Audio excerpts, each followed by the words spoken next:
Oh, no sound. Probably because there is Okay. Are we good? Okay, we are there. So welcome on board.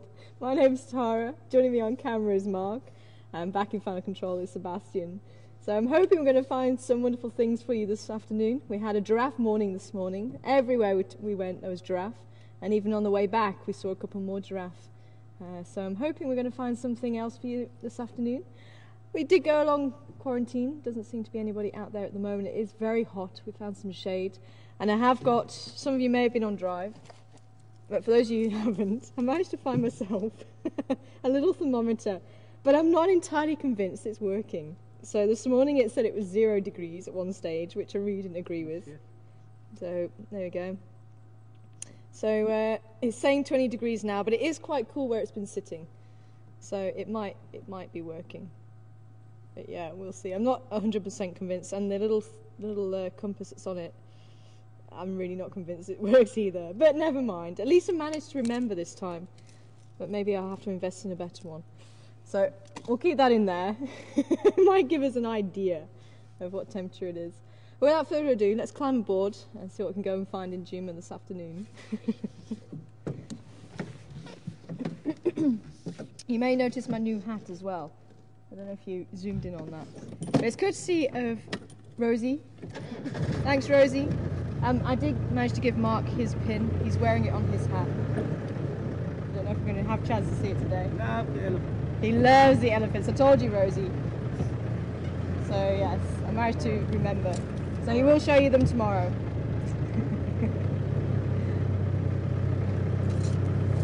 And obviously the scarves from Sandra. I forgot to mention it this morning. I was wearing it this morning. But I think I'll overheat in the sun this afternoon.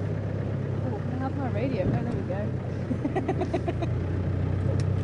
Let's see what's happening in the world of Juma.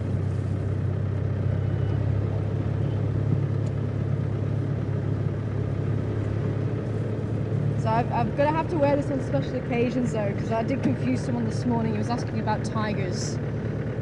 So I think it's going to be a special occasion hat, like my socks.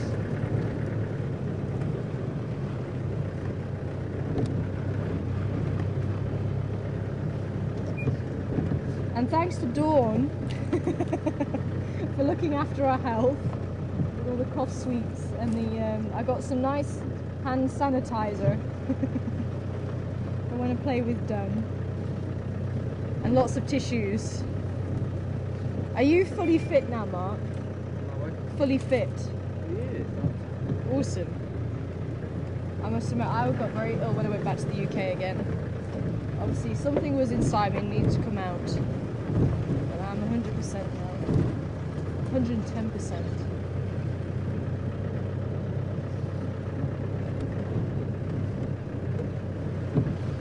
So definitely the sanitizer is going to come in useful. I know a lot of people do ask when we play with Dunn.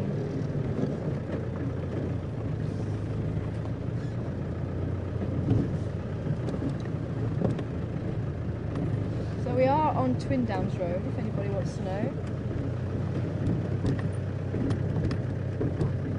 And I have no plan this afternoon, nothing whatsoever. If you weren't on Drive this afternoon, where were you?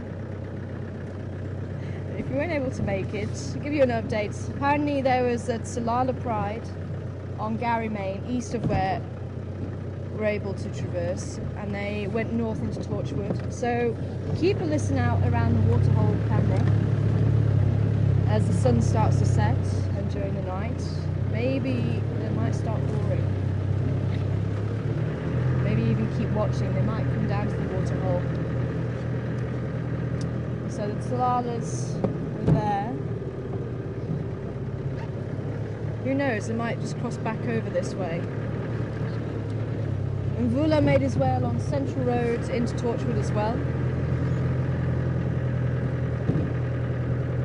And there was a cheetah down towards Nkoro side, towards Kruger National Park boundary, the Sabi Sounds.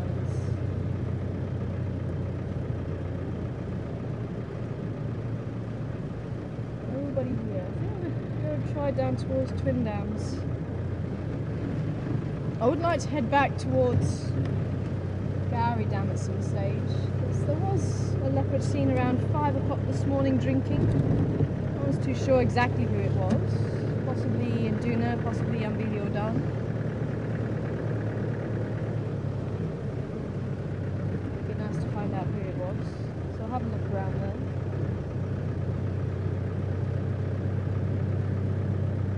That's where the Impala went.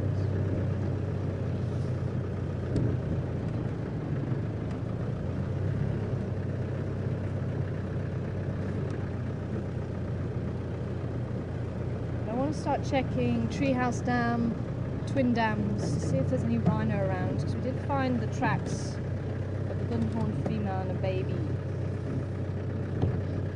Well, I'm pretty sure it was her.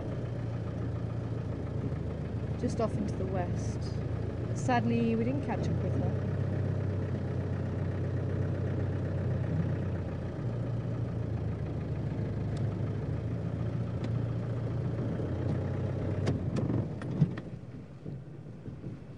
Hello, guys and girls.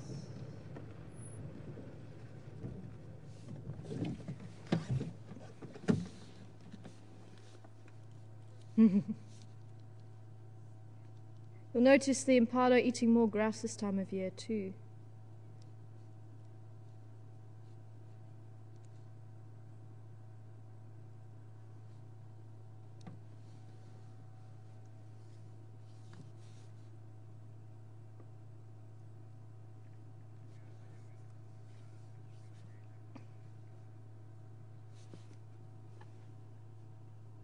Yep.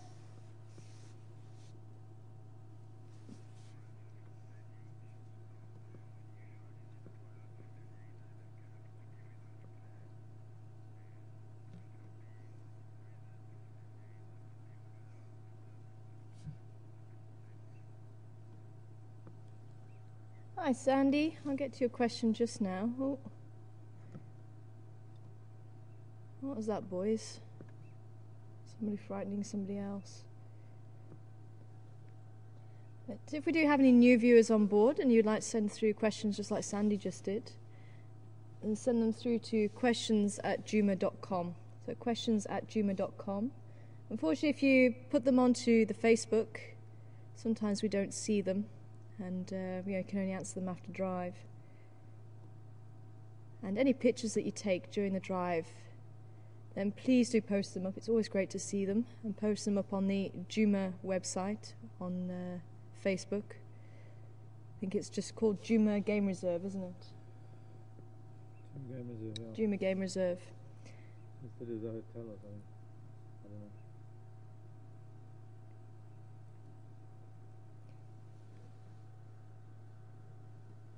know. A very common antelope, but nonetheless a beautiful antelope. The impala.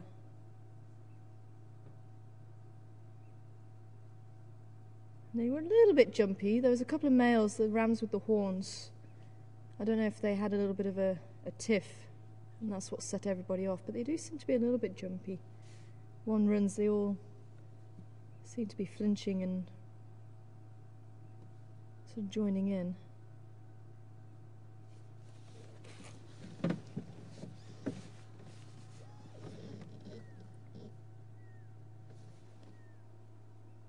I don't know if we can hear that. Pure spotted owlet calling.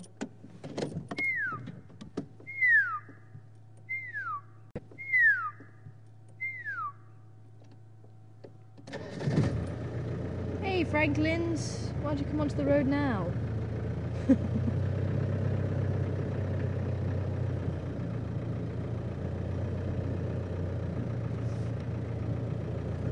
Alright lady.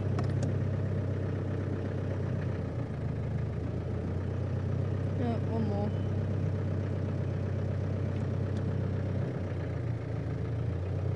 So good afternoon to you, Sandy. Hope you're well wherever you are in the world.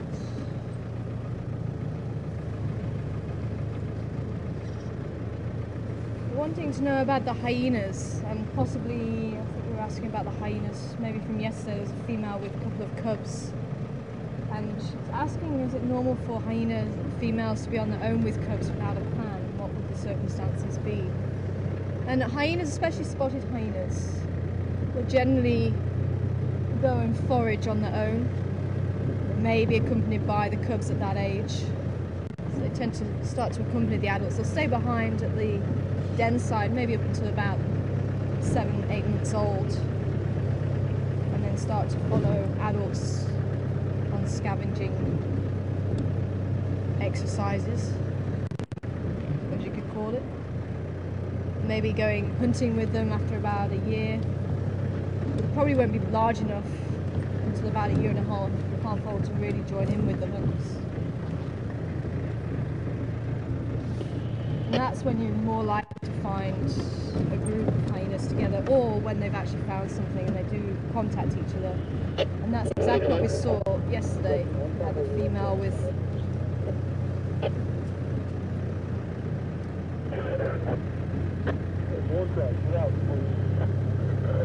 I was saying giraffe.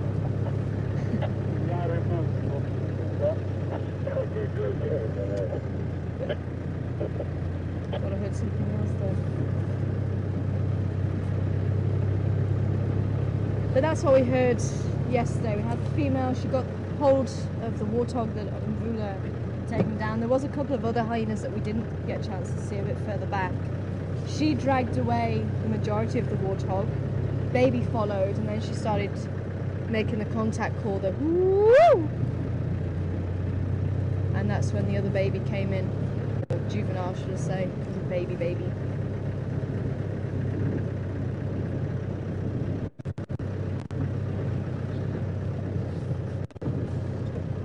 Just tell everybody that we're out and about. The other canoe stations, just towards Twin Dams.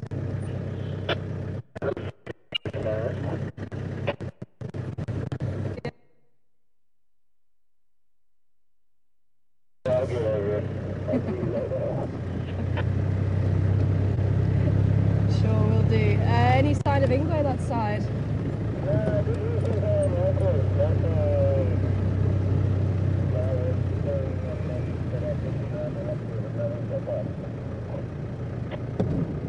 Okay, copy.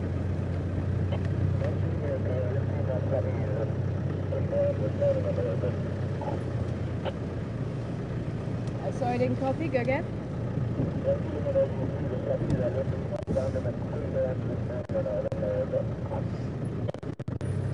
Okay, will do.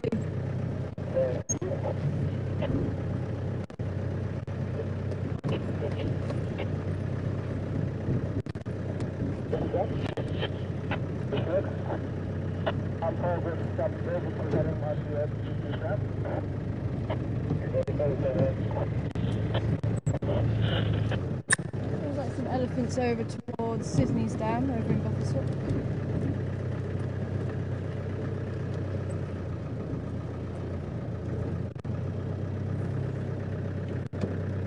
See a battalier way off in the distance circling again.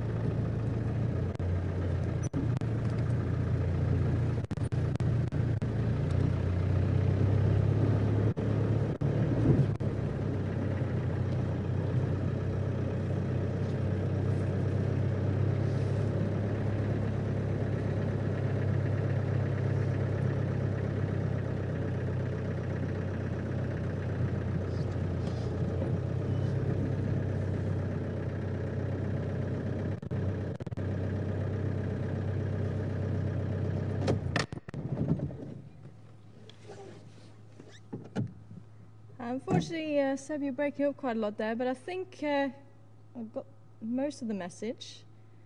So hello to, is it Daniel? Over in Brazil? Lydia, sorry, Lydia. I must have completely misheard.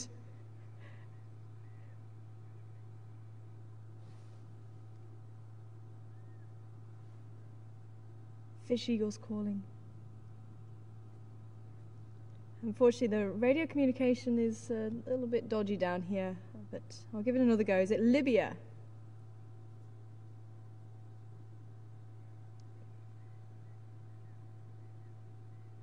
Vivia. I think I might have to leave this one and... Oh, okay, cool. Vivia, sorry. Third time lucky with your name. All the way over there in Brazil. And thank you very much. He's enjoying the drives and thanking the team for everything. And it's great to hear that you're with us all the way over there in Brazil.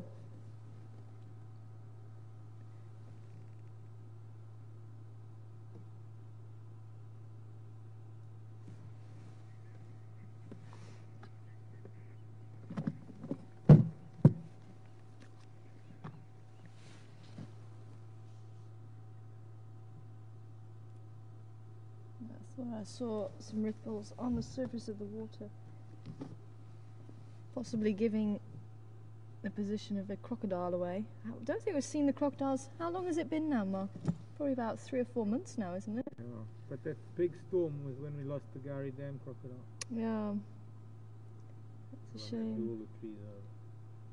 One lone Egyptian goose. I wonder if that was the female that got knocked out of Gary Dam a little while ago. Got taken over by another couple. They are monogamous and generally stay together for quite a long time. And unfortunately, the crocodile ate one of the pair that were there at Gary Dam, and unfortunately, there was another pair of geese that, and she couldn't hold the area by herself, and she got chased out. I'm wondering if that's her.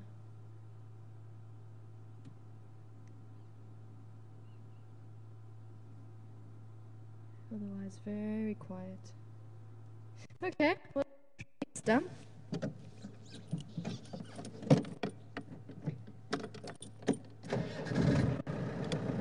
And just going back on the dome, I will keep looking out for some interesting tracks. We're going to go for round 2. Doesn't sound like anybody got 100%, so if there's anybody watching... There were 2 emails this morning from 2 people who got 11 out of 15. Yeah, I was just about to bring them up. I saw them. Aha, so I was talking so much.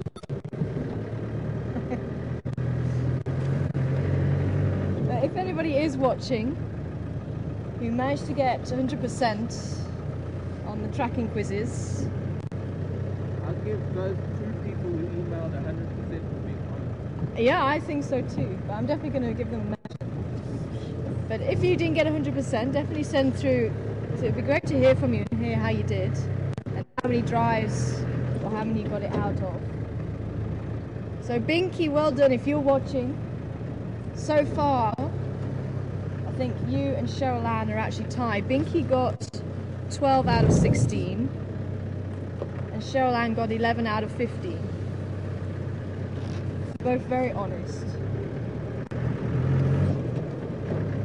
So definitely let me know. Oh, we're still a little bit scratchy, Sebastian. Get up to the top of the hill. I'm coming this way because I really want to see if that rhino doubled back on herself at some stage. I didn't do that yet.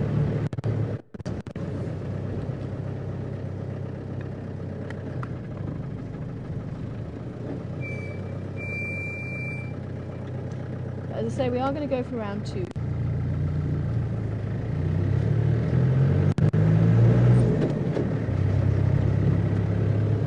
Oh, hello, monkey.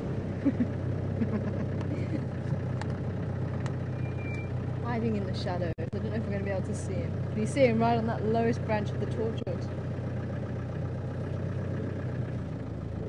You see him through there. Yeah, the torchwood. Yeah, he's right at the bottom. Yeah, the knobthorn. I mean, a marula at the back there. Oh, there. Yeah. There's an adult on the knobthorn at the back. Oh, I can't see him.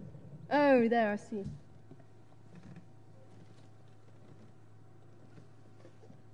Oh, you're going for that one?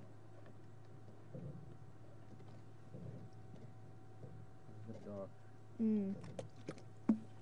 Can you see him? Oh, there. There he is. Okay. Ah, there we go.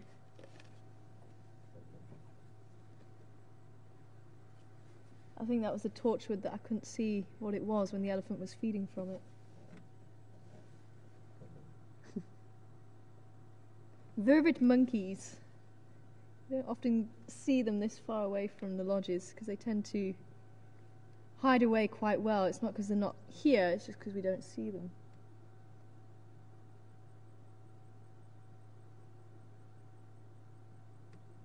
Can't get focus.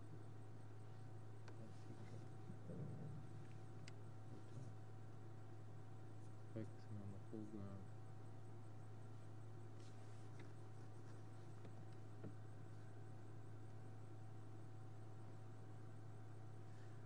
Just in front of a branch. I'll move back a little bit.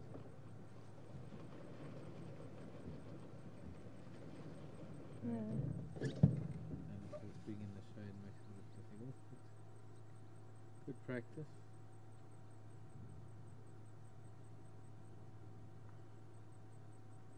I can't tell if it's in focus. I think it's slightly out. There you go. Yep. It's looking I better. can just see a silhouette of a monkey. I can't tell if it's in focus.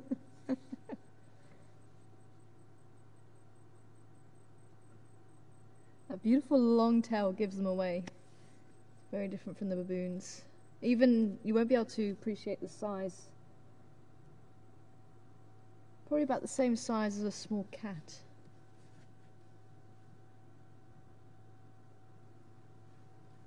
There's certainly that black face and quite a flat face and a long tail helps to give them away as the vervet monkey rather than a baboon.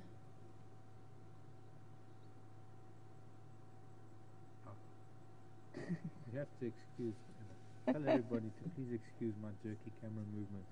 I know. I think we've all been out of out No, of this is not the as smooth as it thing. used to be. It's not. I had the same problem the other day. It's either too loose or too tight. Yeah. You can't get it in between anymore. Yeah, I had exactly the same Yeah. problem.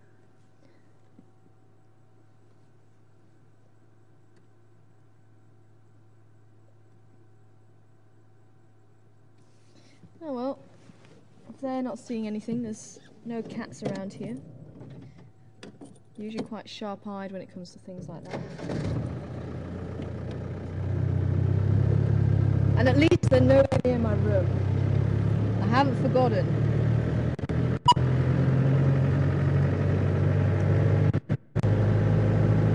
I don't know how one of them got into my room. I don't know if it's this troop, quite far from the camp. It might still be that troop.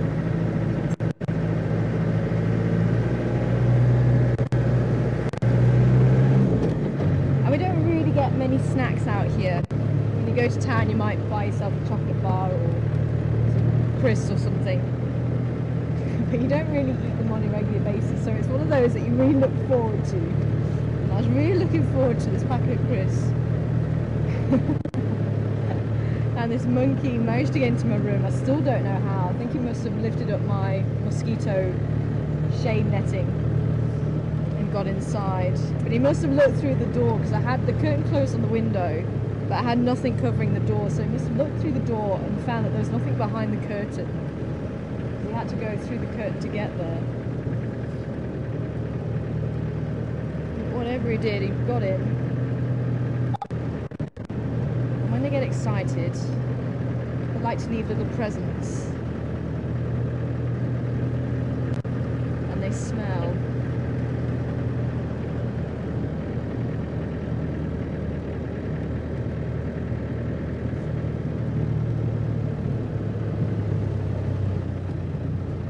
Hi Minerva! I'm asking which type of monkey it was.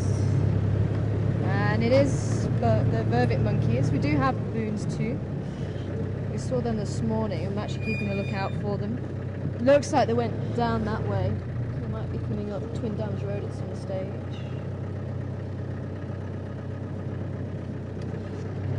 Giraffe crossed over that way.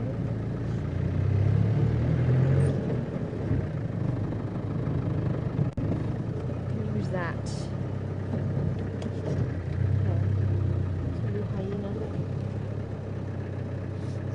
Yeah. Hyena.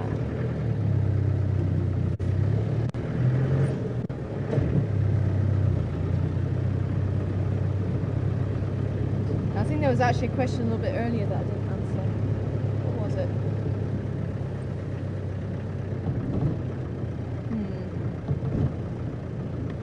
I think it was also from, was it Minerva as well?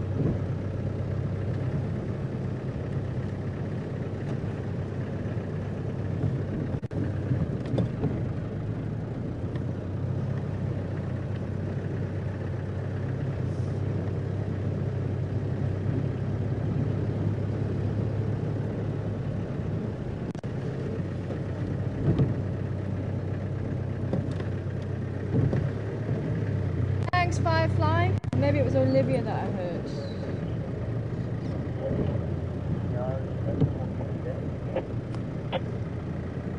Oh no, I know what it was. But I can't remember who sent it through. Do we have contact with other guides up in Torchwood? Maybe if you could find out who that was, Seb. Ah, it was Minerva. Ah. And we are in contact with whoever guides are out and about. So at the moment I think Graham and Texan are out. But we don't have contact with Torchwood guides, just guys that do go into Torchwood. And that's where we got all the information from this morning. We do swap over onto the other channel from time to time too. Hello, Zebra.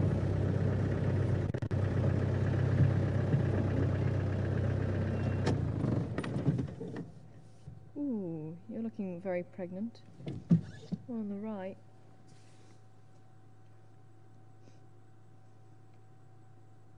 And zebras usually do look barrel shaped, but she looks more so than normal. Oh, that's right, hide her away.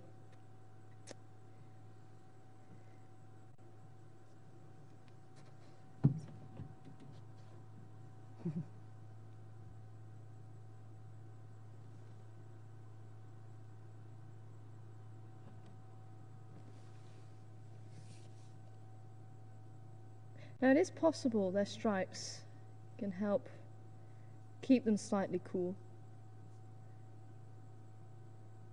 No one's really too sure why zebras have stripes anyway. There are a few theories put forward, but some believe that they actually have a small current running over the body because of the dark and the light areas. So when the light is reflected off of the white areas and the heat absorbed by the dark area, and it actually sets up a small current just above those stripes from air heat, or heating and then rising and cooling and dropping again. Could well be. You can see it is quite hot here today because they're also seeking shade.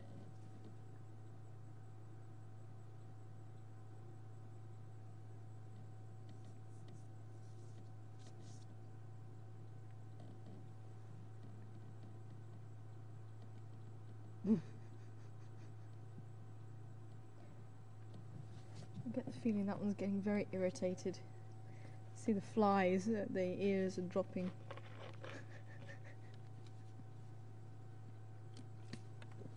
Yeah, flies.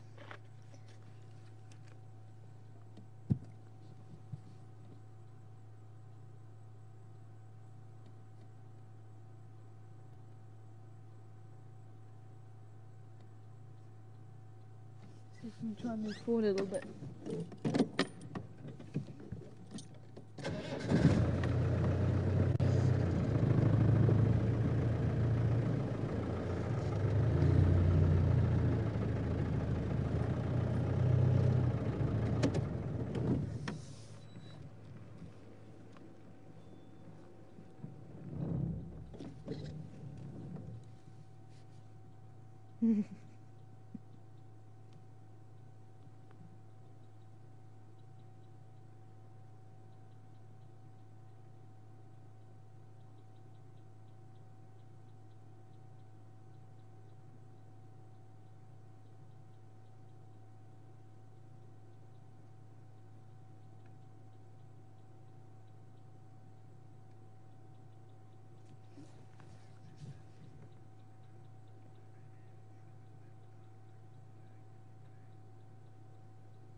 Hi Sarah, Firefly, I'll get back to your question just now.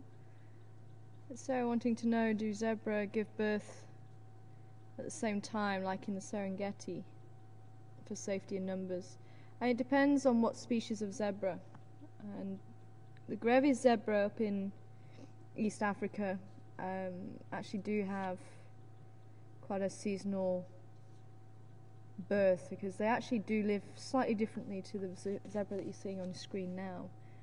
So the Grevy zebra will hold a territory, and the female zebras will choose which male to mate with, so they have a breeding season.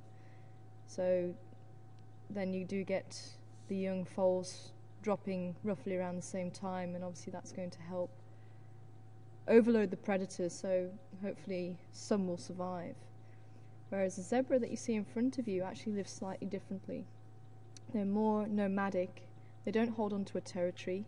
The stallion, who is actually just on the right, he was the one that was blocking the view of the female just a bit earlier, that he will have 3, 4, 5, maybe even 6 females if he's a good stallion to be with, and a strong stallion, and they will all go around together in a herd. So you don't really see much of a breeding season. They may drop foals in a fairly similar time. Maybe the mares might come into estrus together, but it is normal to see foals of different ages in the Birchall zebra.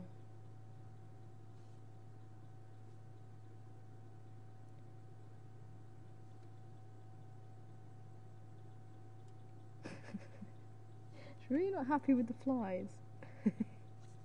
See, shaking the head, shaking the ears. You may even see the side of the body shake, trying to shake the flies off.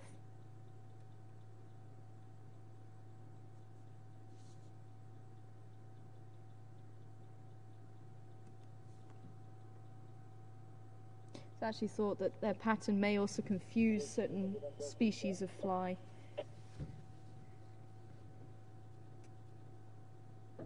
But I don't think it's true for the flies down this way. In fact, the zebras seem to get attacked more than other species.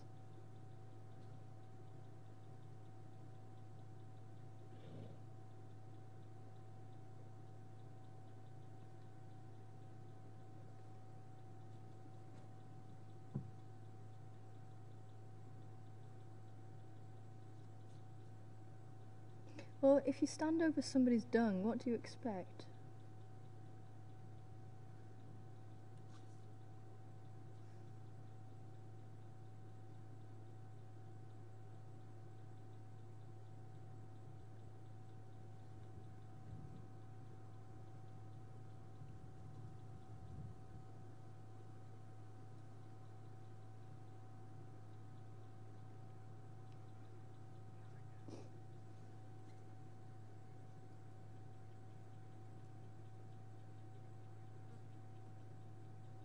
Thanks, Jack.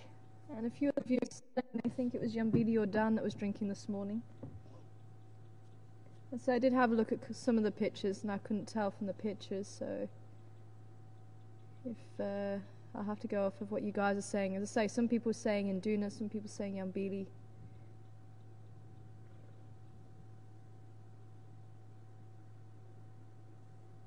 So it sounds like you might have had a clear view of him. But certainly a male, by the sounds of it. I'm sorry, guys. I would like to carry on the road if it's possible. Would you mind, ever so?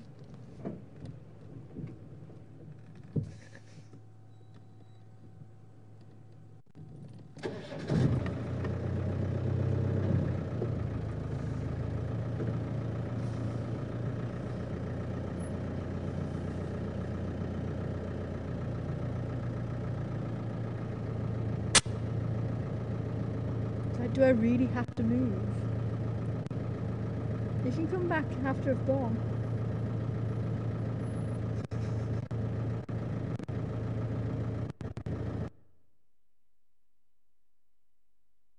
Shall we go around the other way?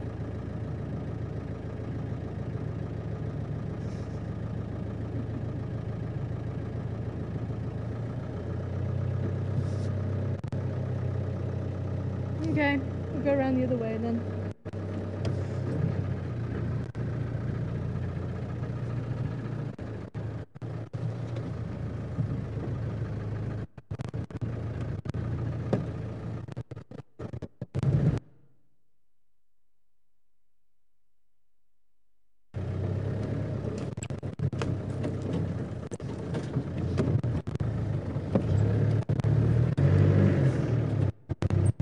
Apparently that's a good spot. I know, I'm thinking exactly the same thing.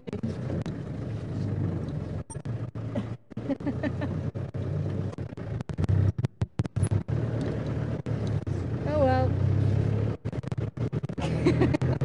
Wasn't giving up, that little dung patch.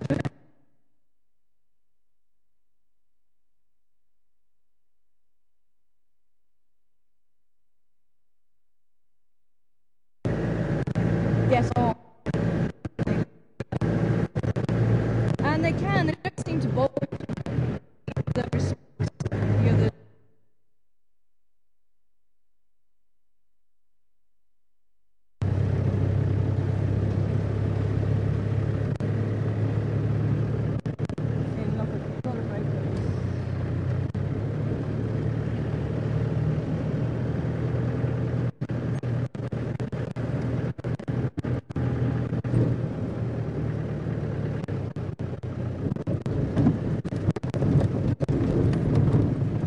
Yeah.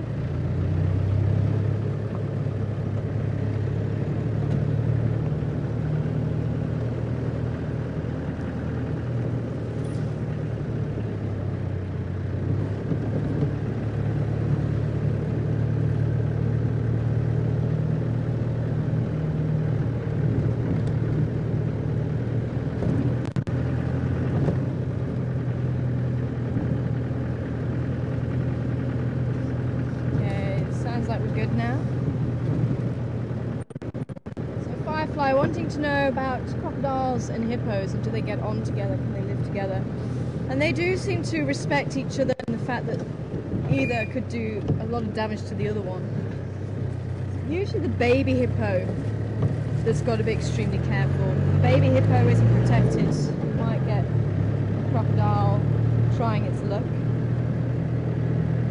Adults will tend to stay very close to the baby hippos, especially when there's crocodiles around. Otherwise, you tend to get hippos and crocodiles even basking on the same shoreline, very close to each other.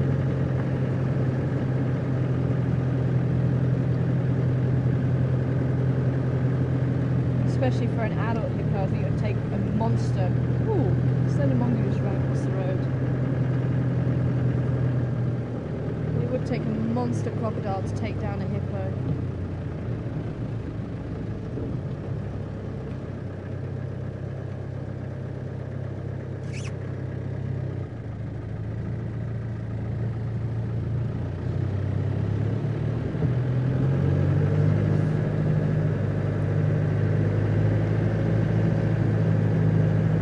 Hi Vicky, hello in Florida. Hope you're well.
So So Vicky wanting to know, does a female zebra stay with the herd or does she leave the herd? And she usually leaves the herd.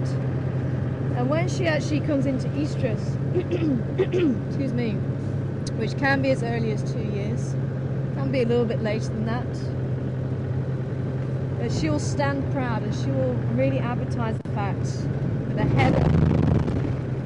She's really proud of the fact that she's come into estrus for the first time. And the stallions in the area will fight and compete and try and steal her away. And they'll mate with her, or the winning zebra will mate with her. But she won't necessarily conceive at that point. If she doesn't conceive, she'll go back to her herd. And this will go on for a few times. And then eventually when she does conceive, she will then leave with that stallion. So it takes a while for a stallion to actually build up his family group. But when he does, they'll tend to stay together for the rest of their life unless the stallion dies or another stallion takes over. But apparently in the virtual zebra, it's not really an aggressive takeover. It can be quite a calm takeover, and a younger male might just be on the outskirts and follow them and then get closer and closer, especially if the male is the owner of the family group, if you like, is getting old. Might just be forced out just by the presence of the male if he's not strong enough to carry on taking or keeping those females.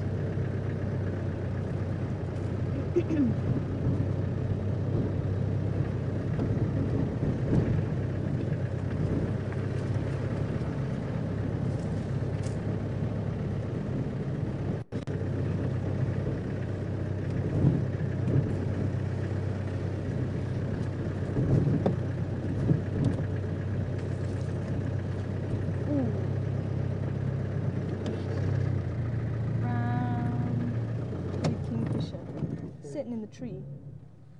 You see him? Yes. Could be alright, you managed to go forward a little bit. There he is. Yeah.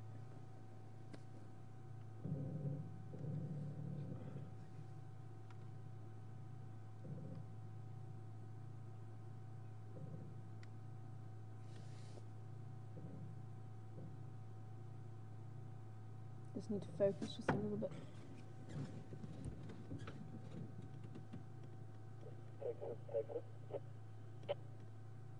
Yeah, good afternoon. Go ahead, sir.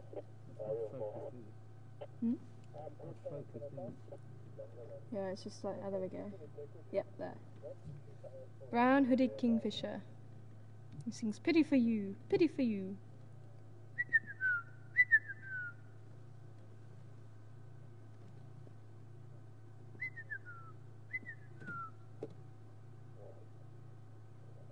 No, he's not convinced.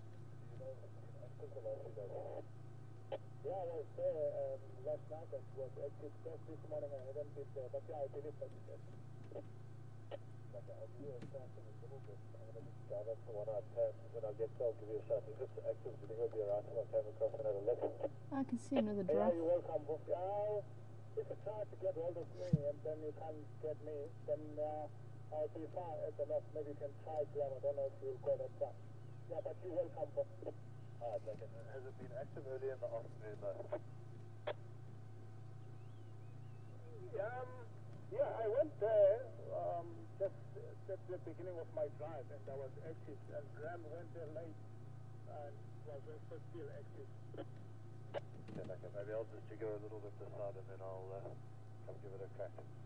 Thanks very much, thanks. Pleasure. Ryan, come in. Good afternoon. I was there this morning and there was no activity this morning. Copy, thanks. Are you going to make your way there anytime soon? I do have, I'm just going to head off into the east and have a look around there for the time being. For Sunday. Sunday's on a Mutsi Bamba on the plane. Copy that, thank you. I'm actually surprised he's still sat there. I thought he was going to fly off.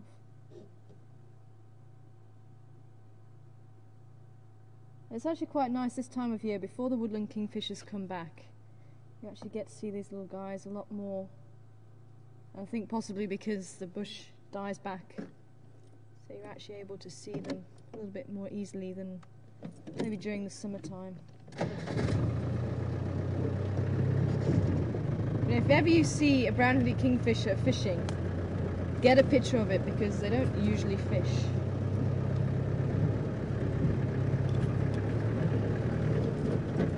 Usually lizards, small rodents, insects, things like that they'll eat.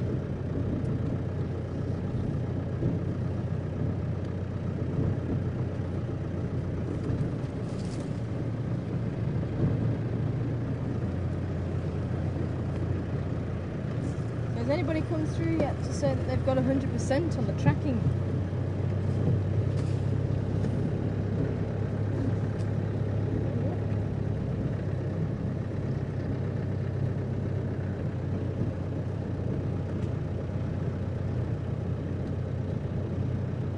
Ah, no. Linda. Was that Linda?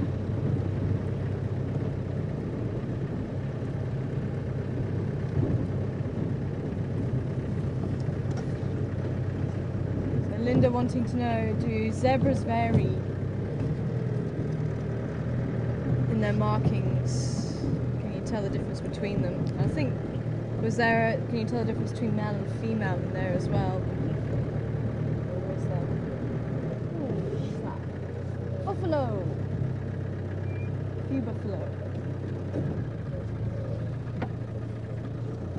Buffalo hiding in some vegetation. We're going to go down to the dam. See if we can see them a little bit better that side. Looks like they're kind of moving that way.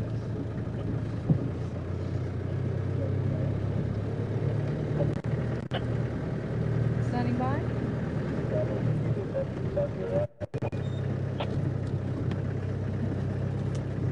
Whereabouts?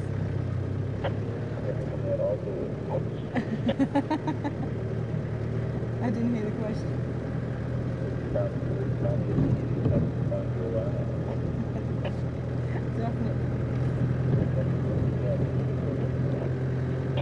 Fantastic. No, I'll definitely get away there. That was 1, not 6.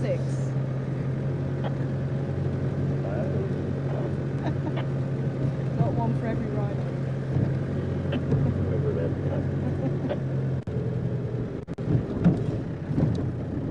Ooh, we got out the water. Graham's just found our crash of 6 rhino, so I definitely want to go and have a look.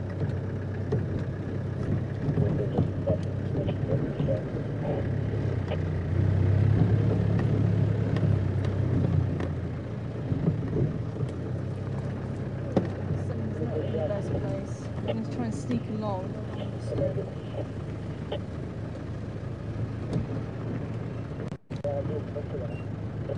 How's that? Yeah.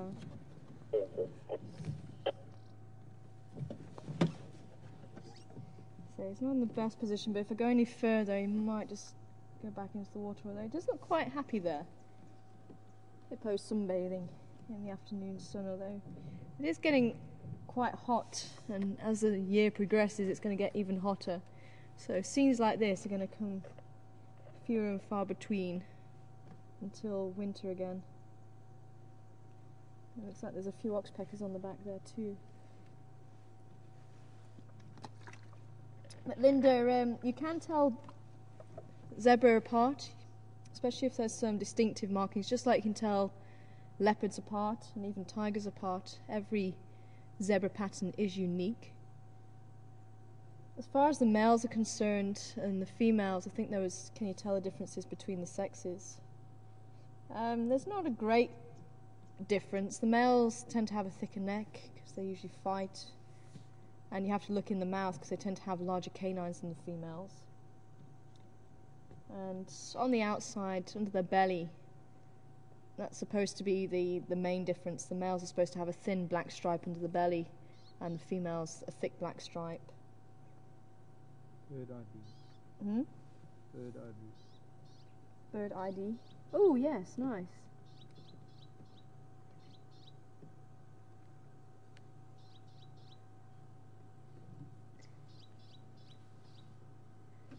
I'm not very hot on my waders, I must admit. Let's see if anybody's out there that's good with the waders around here. I have an idea of what he is. So, questions@juma.com if you know what that bird is that Mark's got his eye on.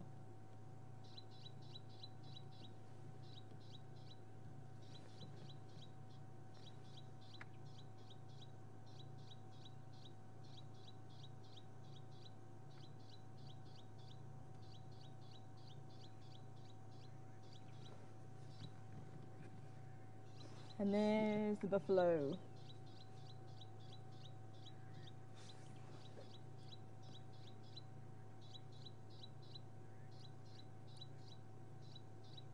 Cheryl from Iowa. Good afternoon to you, Cheryl. Wanting to know if the animals are radio collared. And some are, but most are not. And generally the animals that come in from Kruger will be the animals that are radio collared. There's a buffalo that we've seen, a female buffalo. There's a couple of elephant cows that are collared, a lioness that's collared. And that tends to be for researching maybe the distances that they cover, how they interact with other animals, because they can actually find them through that radio tracking device. They can go and sit with the animals. I know there's some research going on into the effects of TB on the lion population.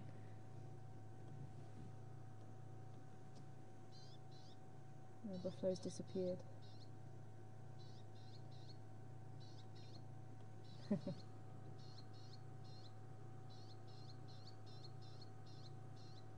Well, I definitely want to see if we can catch up with the rhino. So let's move Hippo to his sleep, because we haven't seen rhino in the last few days, I don't think. And I really want to catch up with these 6. I haven't seen them for about a month.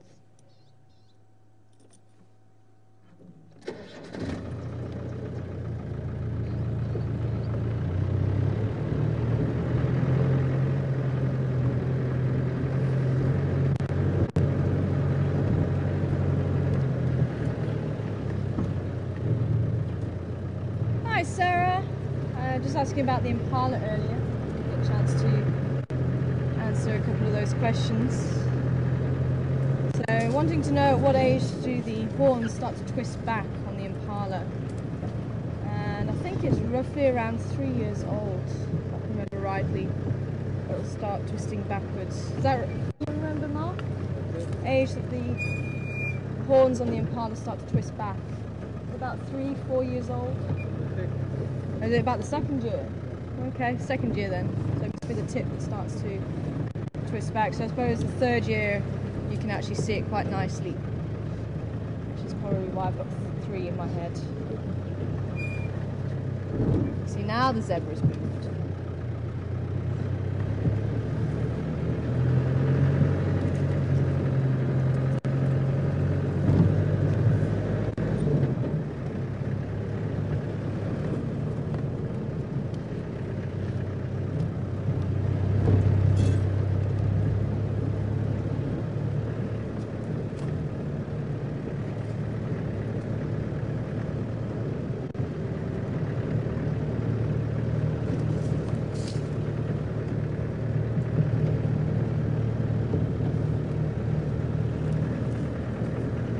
Mary Jane in Florida.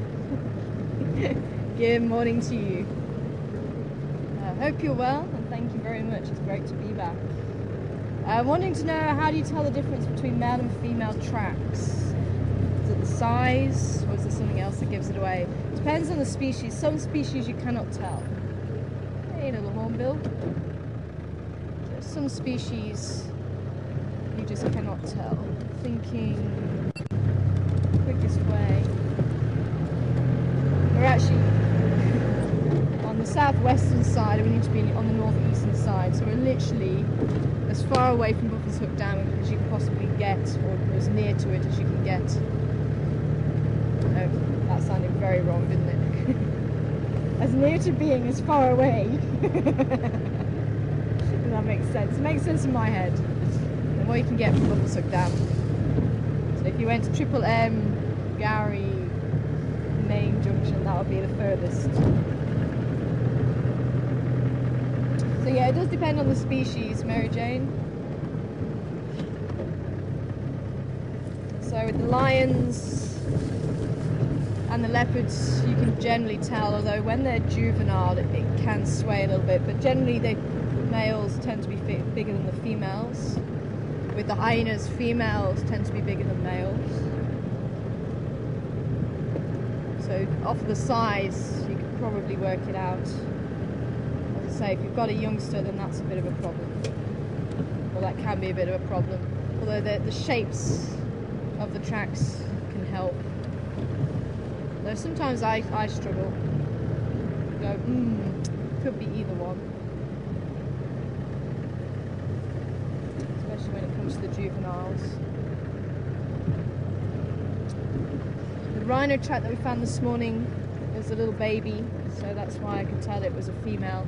And the movements and how the animals move may also help you. And that may also help with the identification, so especially some of the smaller tracks. So if you know you've got a mongoose track but you're not sure which one, if you see a lot of mongoose, then the chances are it's going to be the dwarf or the banded mongoose in this area. Whereas the slender mongoose, you're not going to find a whole family of them. So knowing the family, the social setup can help. And if there is adult tracks with very young tracks, young animal tracks, then again that can help determine if it's going to be a female.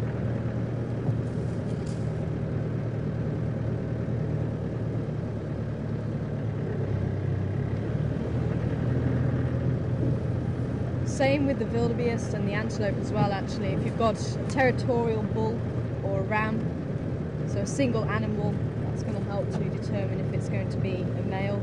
If you've got a lot of that particular species tracks, then it's more likely it's going to be a herd of females. Especially during the breeding season. There's a lot of factors to take into consideration.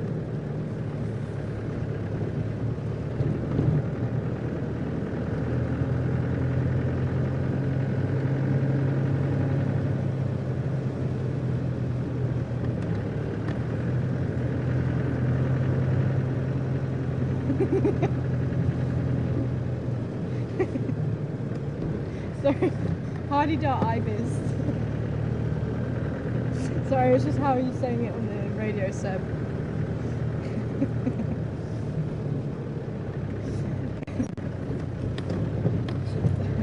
Welcome on board, Dr. Rita.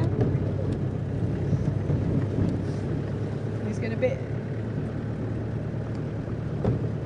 Ah, okay.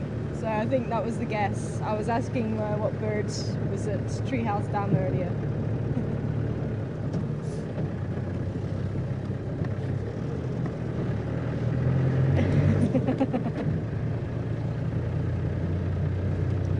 Hardy-Dar ibis.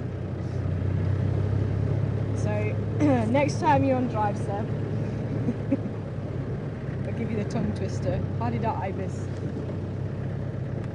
Dr. Rita guessing Hardy-Dar ibis. Nope, not a Hardy-Dar ibis.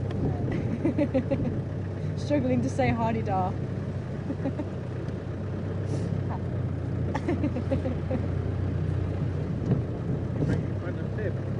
Sorry, yeah, he was getting his tongue twisted all around Hardy-Dar ibis.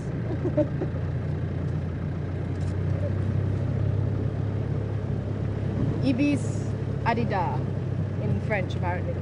So it's Ibis adida.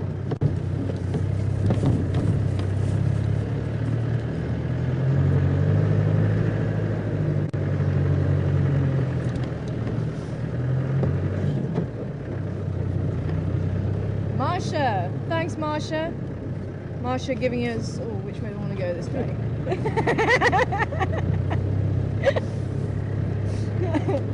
Seb's getting tongue twisted and I'm getting road twisted. Next, Marge is saying there is a turtle straddling one of the sticks sticking up out of the water. Is it the Stichosaurus? The water hole. The Stichosaurus protruding out of the water now. Huh? Yes, I was going to that. Right. I think it's one of Mark's pet hates.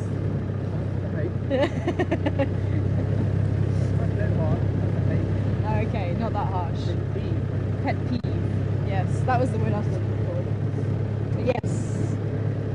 Apparently the difference between terrapins and turtles. So we'd say that was actually a terrapin. Terrapins are generally found in fresh water, and turtles are usually found in salt water.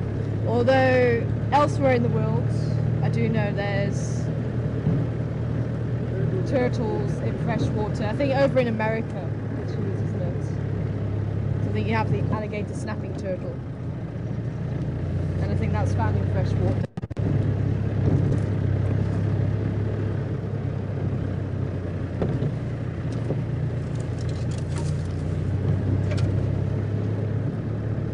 Ah, Raisa, that's my guess. A wood sandpiper. As I say, I am shockingly poor on my waders. So Mark, was it or was it not a wood sandpiper? Mark's saying it could have been a marsh. Well, I saw a lot of white underneath, but it was silhouetted, so it's hard to say. So, and do you know we have had the wood sandpiper around here? And when I see a bird like that, I would say it was a wood sandpiper because that's the only one that I know of that around here.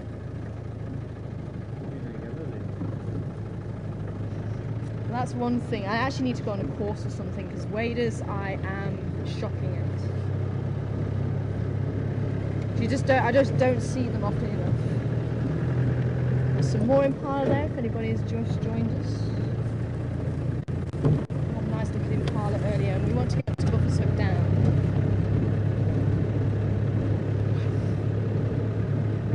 It's funny, I was actually thinking of going, I can't remember, did I go up to Buffer's Hook Dam this morning? I don't think I got that far. No, I didn't. I was thinking of going up there, and then I didn't.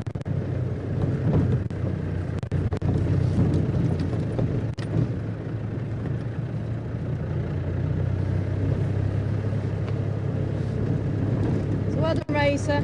I would say you got that one right. In my book, you do.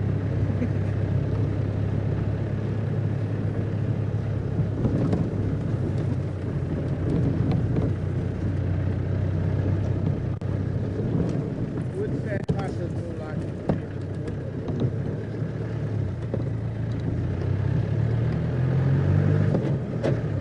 Giraffe. Another giraffe. Who is it?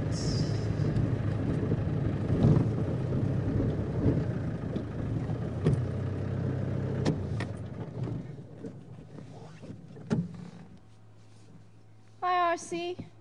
Wanting to know where we saw the birds. The woodland kingfisher.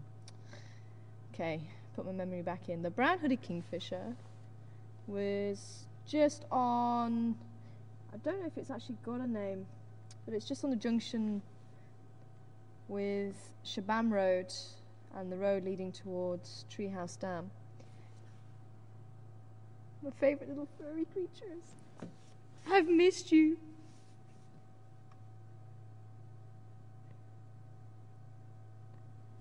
I love these little guys. Dwarf mongoose. I was talking about dwarf mongoose a little bit earlier.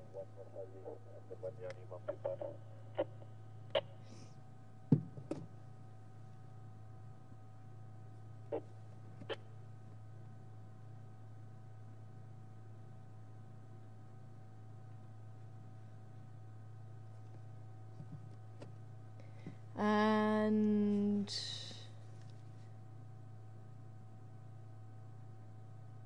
RC was also saying possibly a green shank for the wader. That's right. Could be a green shank. This time I mistake if green shanks come back this time of the year. So It could be a green shank, but that was at Treehouse Dam. And there goes the dwarf mongoose.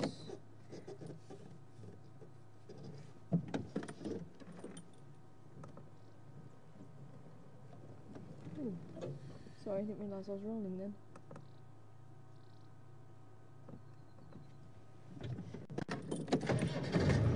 Giraffe's gone.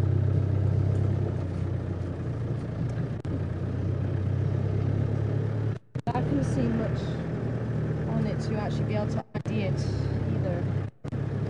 So we've got green shank and wood sandpiper.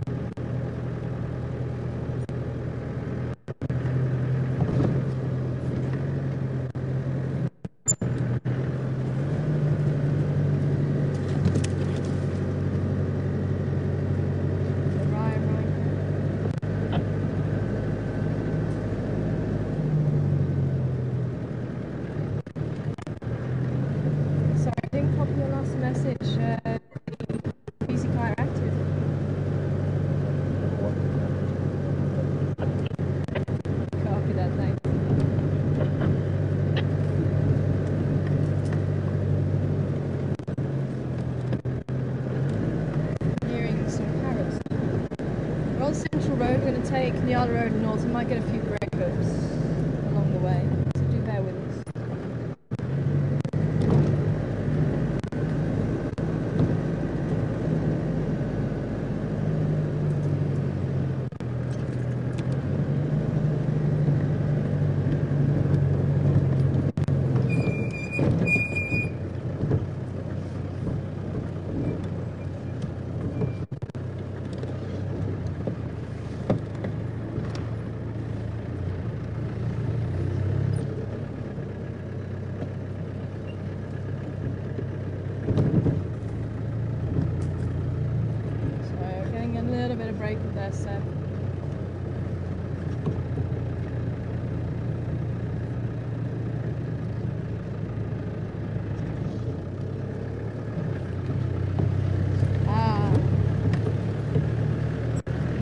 Okay.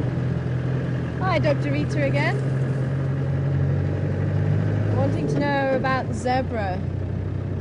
You heard that they're timid. But is it because they use the vehicles? That's why they were standing the ground in the vehicles. And they will get used to the vehicles over time. There are still some zebra herds that will still scatter when the vehicles drive by. But obviously these zebra have been more accustomed to saw standing in the middle of the road. Move. I mean, I probably could have got a bit closer and chased them off the road, but at the end of the day, it wasn't really worth it. And it's nice because then it does mean that they'll carry on being attentive to the vehicles and know that the vehicles aren't going to chase them and things like that. So.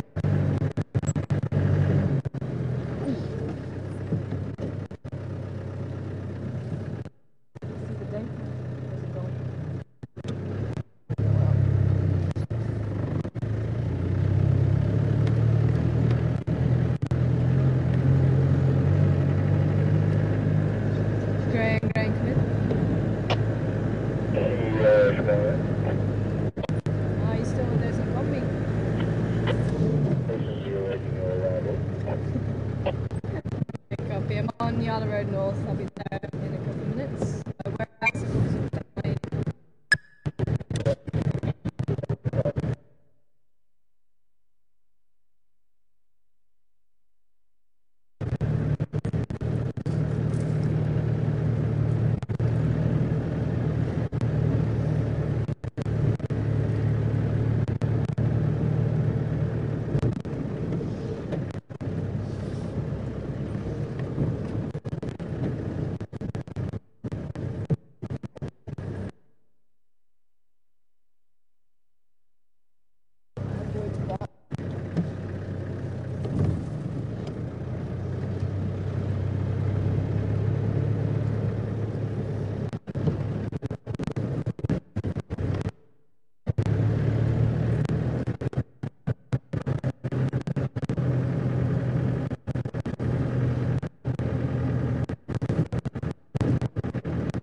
Hi,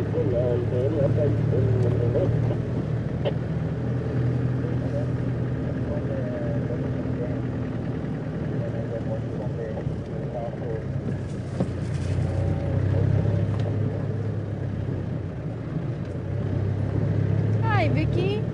Good afternoon to you from Washington this time. Good afternoon.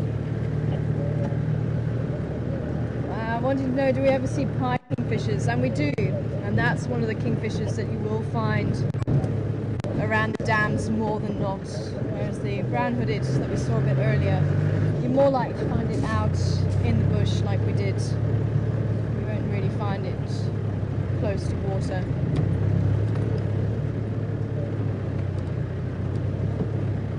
And actually where we're heading now, Buffelshoek Dam, there was a pair that were here. And they were nesting in the bank. Just like other kingfishers do. Although some of the kingfishers, like the woodland kingfisher, will actually use holes in trees rather than holes in the banks. Oh, hello little dove.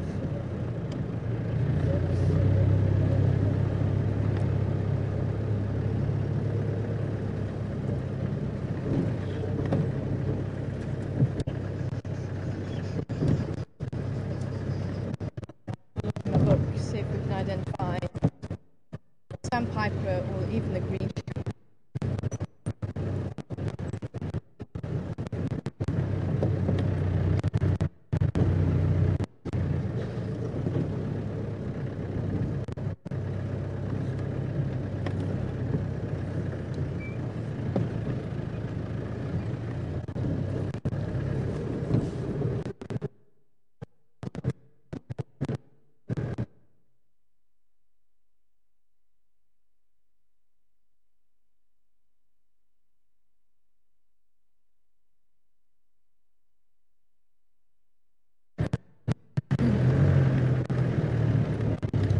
Oh, they're over there.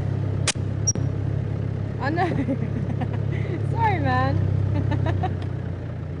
Didn't realise you were waiting for us.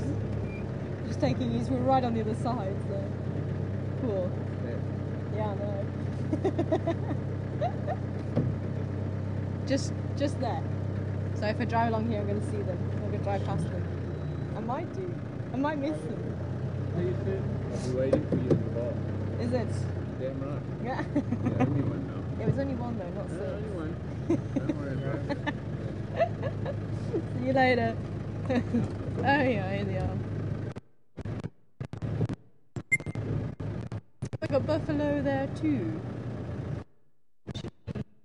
We won't disturb them. I wonder how we can get down here. Oh, look at them.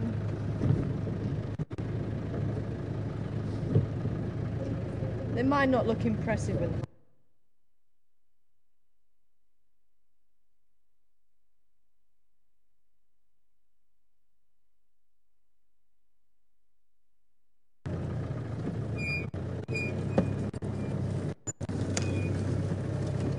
Alright guys, alright. That was my squeaky brake. I'm sorry, you're all nice and relaxed. It's alright, you can go back to sleep. I straighten it, but I can't get it loose. Hmm? Oh. Try and straighten it. Yeah, I was wanting to go in here, but I didn't want to disturb them. Unfortunately, my squeaky brakes disturb them anyway.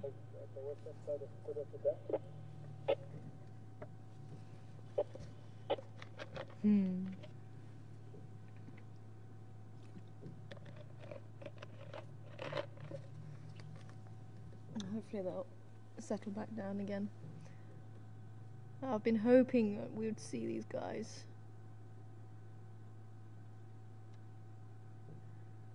Well, guys and girl. There's one female, that's the female that's standing up by the looks of it in front of us. It could be one line down just to the left.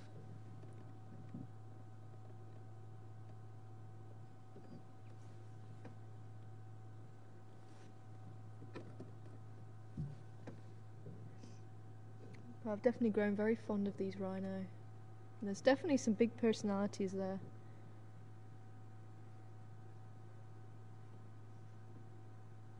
You know, this is one animal I think is a lot more sociable than what we give them credit for. And you will find the bulls, especially the territorial bulls, quite a lot on their own.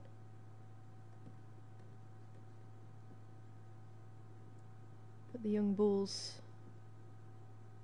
and maybe some of the older bulls who don't hold territory, do seem to enjoy the company of other rhinos. And even the cows you'll often find with old calves, maybe 5 or 6 if it's a female, and maybe her young calf. Quite often they'll go around together. I've seen non-related cows stay together. See, I think the one that's lying down, I think, is the newest arrival to the group. I think that's the blunt-horn female rhino's son. And when she had a baby, the son kind of got pushed out, which seems to be the way of things with the rhinos. The males seem to move on when they're a little bit younger than the females do.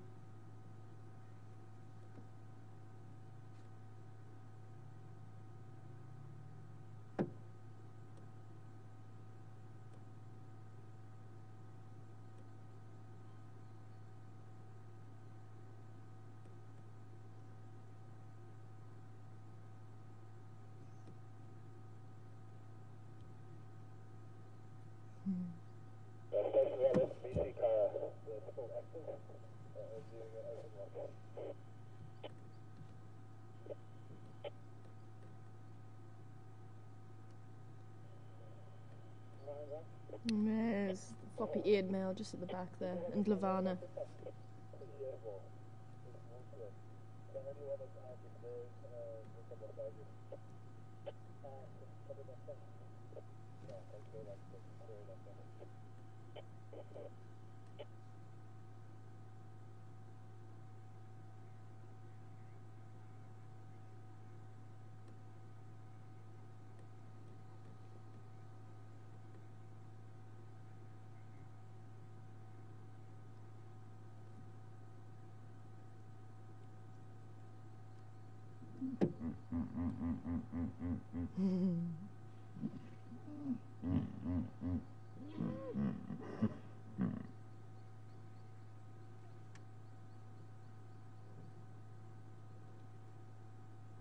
That was the hippos calling.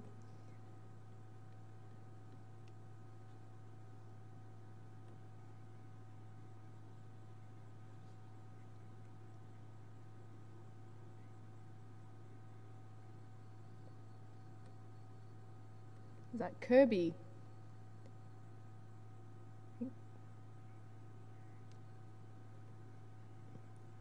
Hi Kirby, welcome on board this afternoon. And asking what a group of rhinos is called. Lions is a pride, so wanting to know what a group of rhinos is called. So I'm going to throw this one back to the audience and see who can come back with the fastest answer. So questions@juma.com. What is a herd or group of rhino called? See who comes back with the answer first. To answer Kirby's question.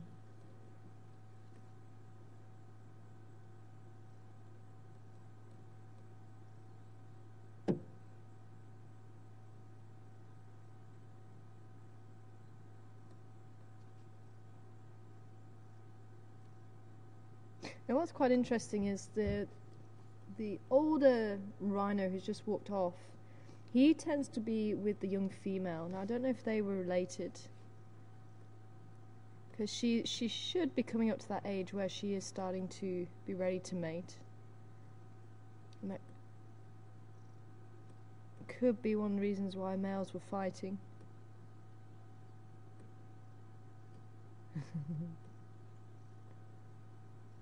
But we've got 3 big bulls. And the winner is Sarah. Well done, Sarah, coming in with the correct answer first. It is a crash of rhino.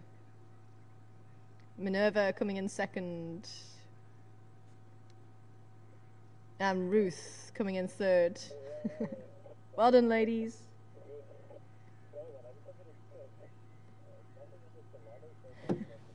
Stacy, Dan, and Mia all came back with the right answer too. Okay, I'm gonna see if we can catch up with them.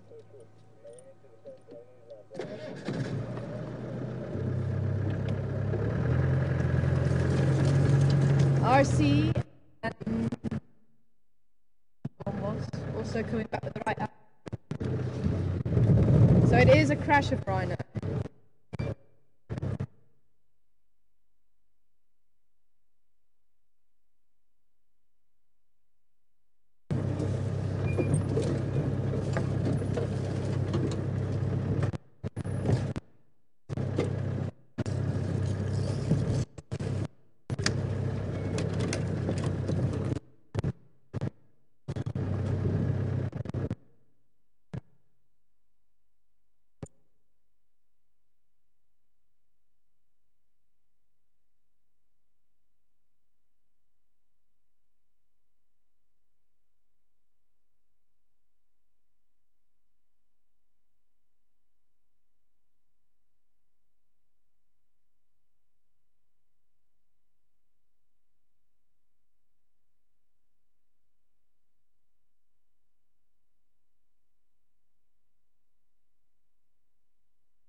See that? Oh, piggies, go that way. Can I get through there? In here? Yeah, that's what I'm gonna do. I'm just hoping they're gonna go that way. I don't know, there was not an open spot there, but...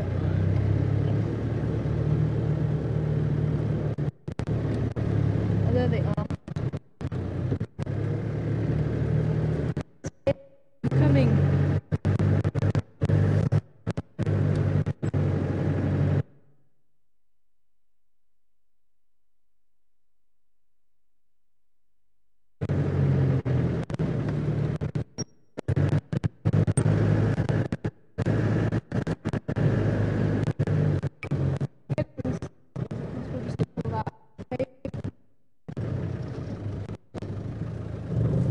Still napping.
There we are. Okay, they are here. They're coming through, and we're yeah. There they are. Let me just see if we can squeeze in here.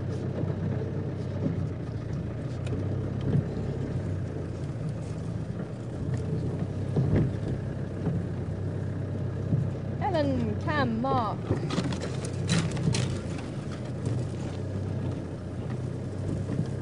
Cheryl, Dr. Rita, and David.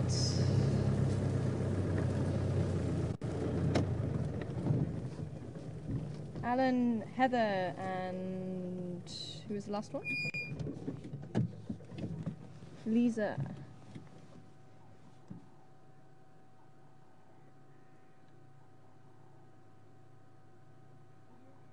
Donna, Tammy, and Suzanne also coming back with the right answer with the crash. Oh dear. Am I parked on your pathway now? I think I am.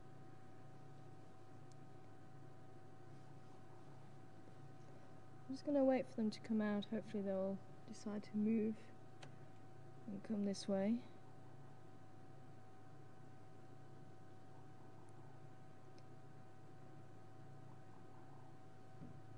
Come on guys, you know us.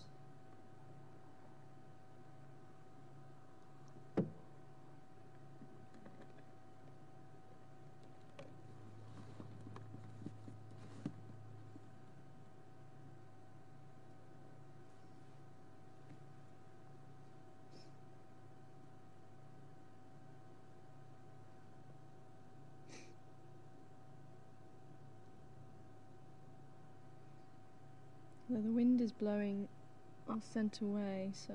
Ah, it's Mr. Droopy Lips. He's a funny one, this one. He was getting all upset when there was a female, I think it was actually the blunt-horned female with that young male, actually. He was getting so upset that she was around. And he was jumping around and he was upsetting everybody else, and he just really was not a happy chappy. I have no idea why he took a dislike to her. It does look like he's alright with her son being here.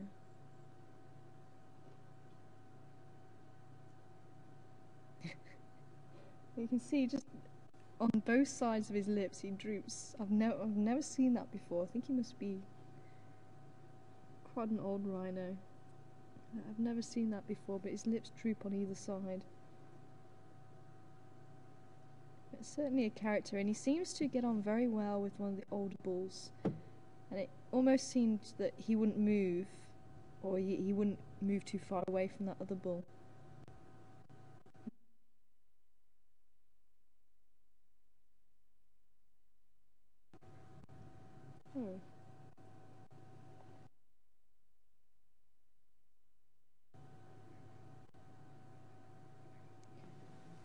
We're going black screen and coming back again. I don't know if it's that. I don't know if it's that cape at the back. Maybe take it out and put it back in again.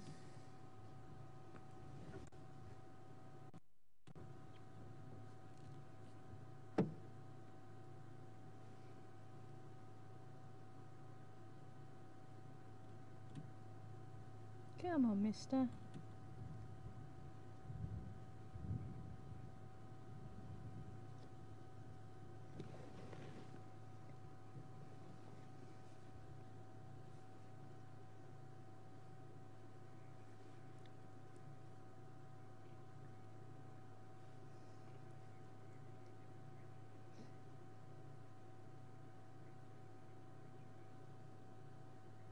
He's in his way and the wind's going to him.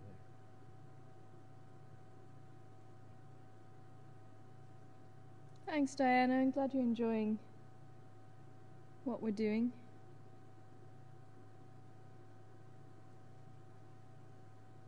I'm just watching these rhinos. He's still not sure, but as I was saying, the wind is actually blowing away from us. Oh, it's actually switched now. Hopefully we'll be able to get our scent. There we go. A little bit more. Unfortunately, I did park on his path and I actually totally forgot about that.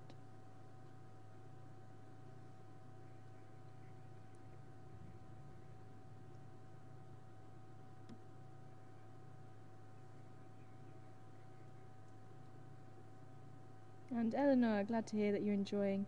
And if anybody is enjoying what we're doing and would like to see the drives continue, please, please, please do let your family and friends know. We need to try and get as many viewers on board as possible. And when the ads come up, don't click them off, because that's actually how we get the revenue to keep the drives going. So if you are enjoying what we're doing and enjoying seeing Africa live in your homes across the world, and it's great to hear, those of you who are, that we do need to get more and more viewers, as many as possible, to keep this going, so we can keep showing you the wonders of the African bush.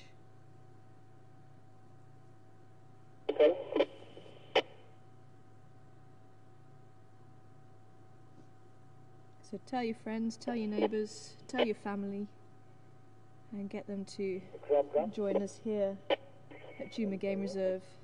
Yeah, to confirm for that in Conda must travel from the northern side. Sorry, it takes us last time and we got the wrong one. Come back. Yeah, so that's towards the second, something at the time. Texan, if you're interested in the Nkombi, they're on the northern side of Buffelshoek Dam now. If you take that 2-track that leads towards the northern side, you'll see me. Sorry, sir, confirm it's still here back? Affirmative. They've fambered north onto that 2-track that leads north of Buffelshoek Dam. Okay, so that's confirm I come from Davis's Catral and that 2-track. Affirmative. That leads down towards the dam on the northern side. So he actually does get a lot more confident. This guy just here gets a lot more confident once his friend leads the way. Look at that. You know us, mister.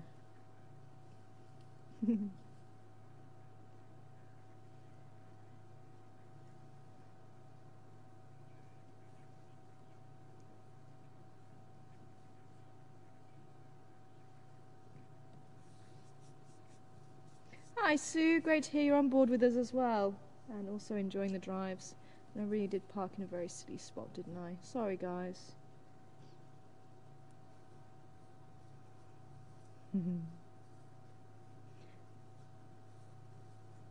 think that's the little boy that's recently joined them. Just looking at the horn size and the strip just behind the tail. If they've got a strip, then it's a little girl. If they've got a ring, sorry, wrong way round. If it's a ring, it's a little girl. If it's a strip, it's a male. Been on holiday for a month. Takes a while for my brain to get back into gear. And there's a little floppy ear, Ndlavu. No, how do you say it? Ndlevani. That's it, Ndlevani. And there's the little female.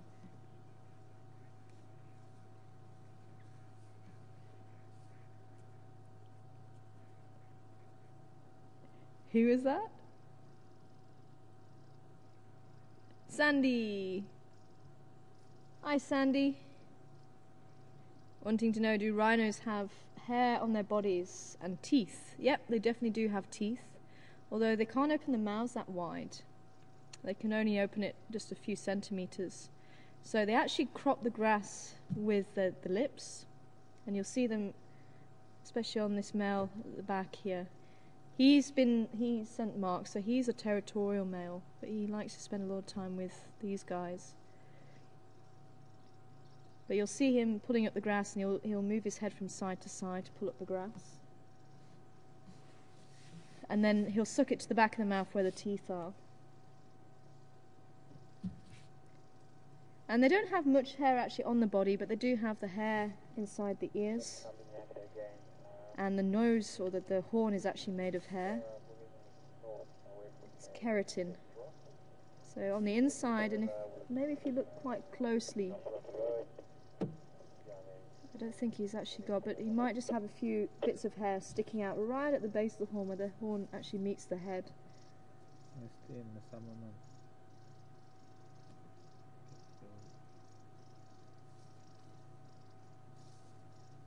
Yeah, he's nice and neat. And sometimes you do get them where they've been using their horn and rubbing it on the ground and rubbing it on the logs and things like that. And sometimes you will get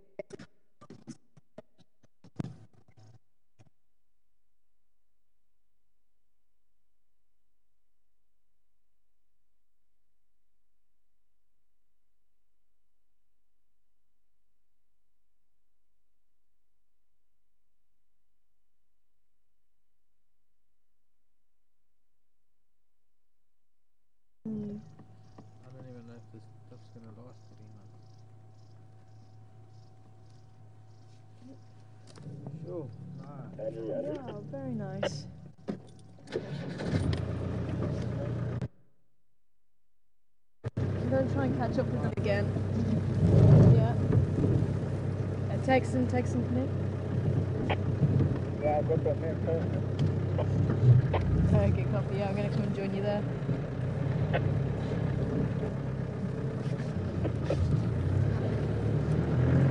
We back yet?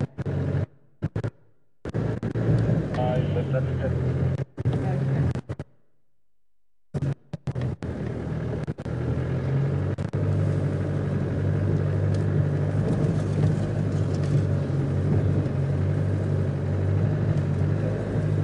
Sorry?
How's it, Texan? Good, thanks. Hello. Sorry? Helen? Helen Raw. Oh, yes. I will tell her I see you guys. Wonderful. Oh, fantastic. Yeah, we Yeah. saw them. Yeah, they popped in to say hello.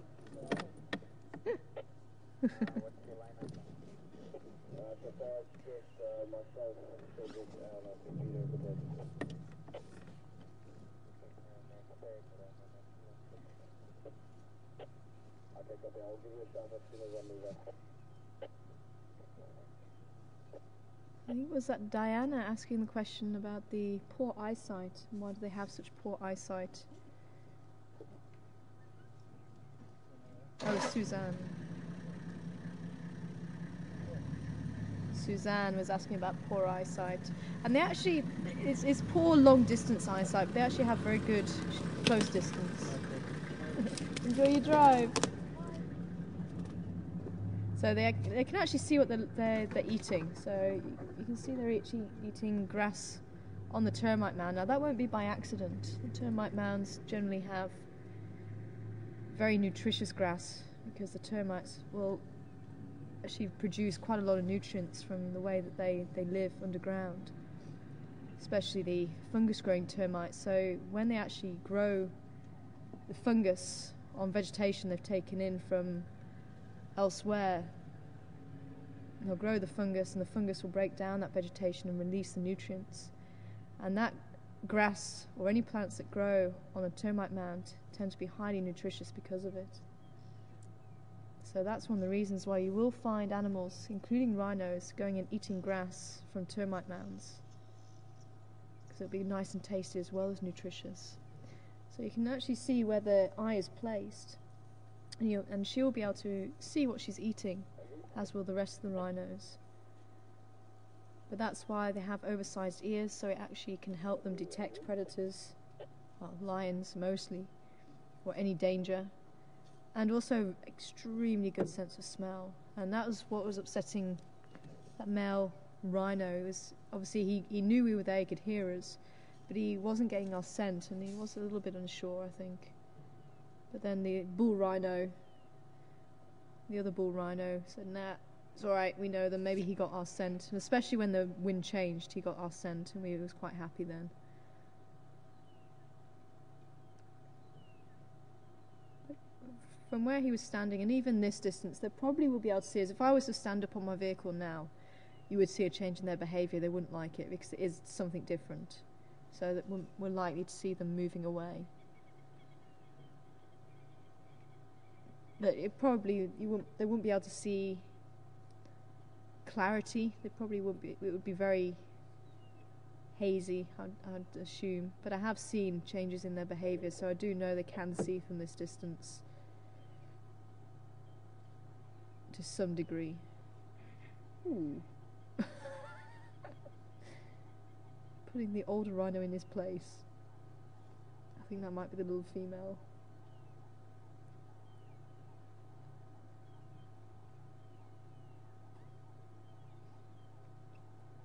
You can see that behaviour. Her ears are back, lifting up the head and braying at him, or breathing very heavily.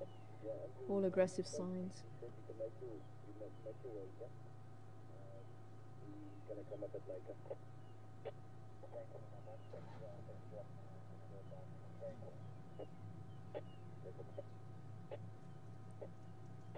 Yeah, it was a little female. She's quite sprightly. Yeah.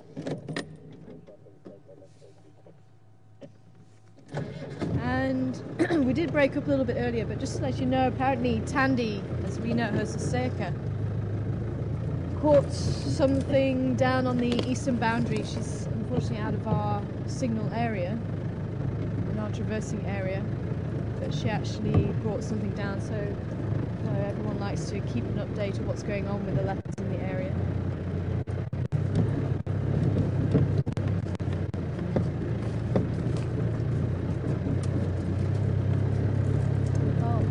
We're going to see these guys again, so it'd be nice just to have another look at them as they cross the road.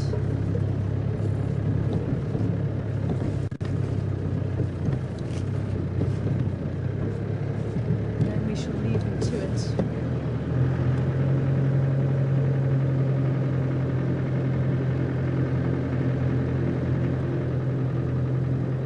And this is how we've actually picked up their personalities.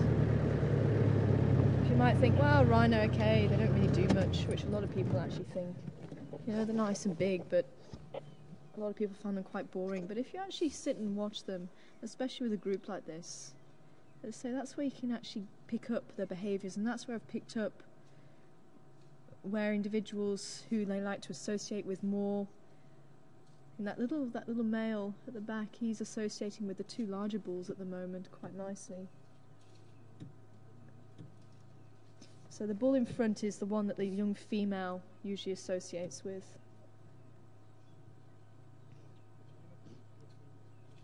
And the big bull at the back usually takes up the position, he comes up from the rear.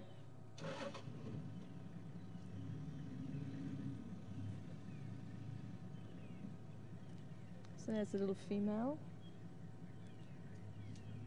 There's the young male. I think he's probably about 3.5, that little male.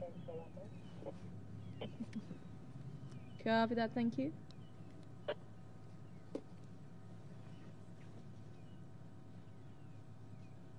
There they go.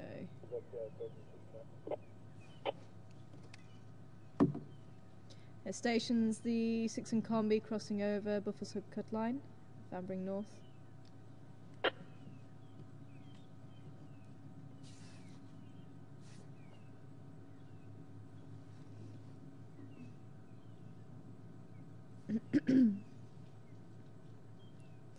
And I don't know if you noticed, but they're all in single file, walking one behind the other.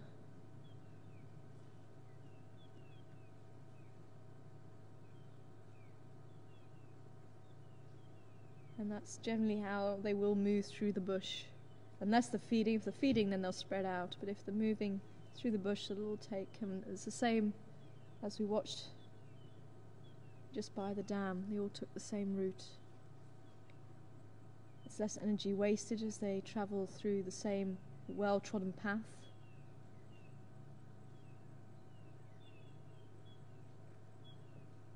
There they go. And was that Denise? Denise sending through a question about how big the brain was. Even though they've got quite a large head. And one of the reasons why they have got a large head is to reach the ground. So the head's extended rather than having to extend the neck. But they do still have quite a large brain. They're actually quite an intelligent creature. You wouldn't normally give them credit for that. They are quite an intelligent creature. But the brain size, I'm actually not entirely sure. It's probably, I think it's around 11 centimeters or so in diameter. Something like that. But maybe someone can actually find out for us and try and get the right size. I think we're going to leave them now. It was great to catch up with them.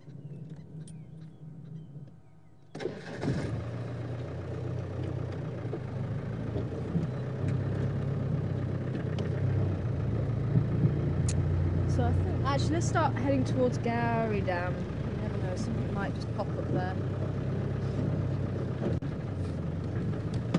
But I've worked with rhinos, or mind the branch mark.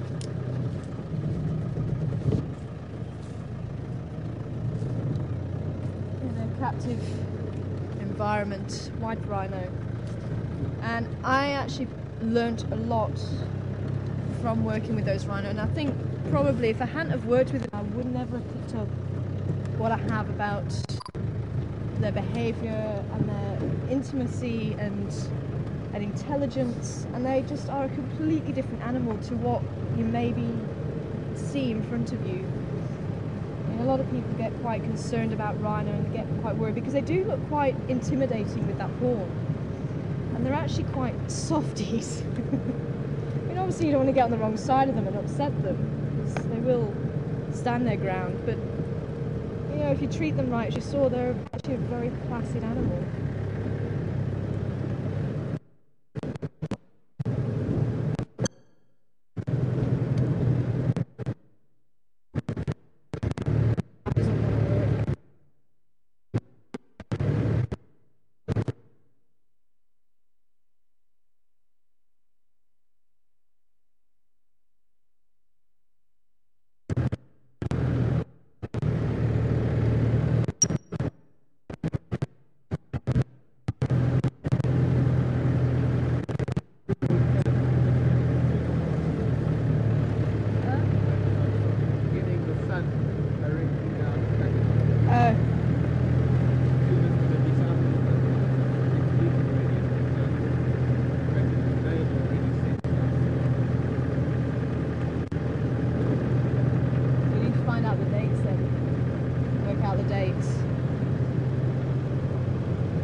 Janina, good afternoon to you.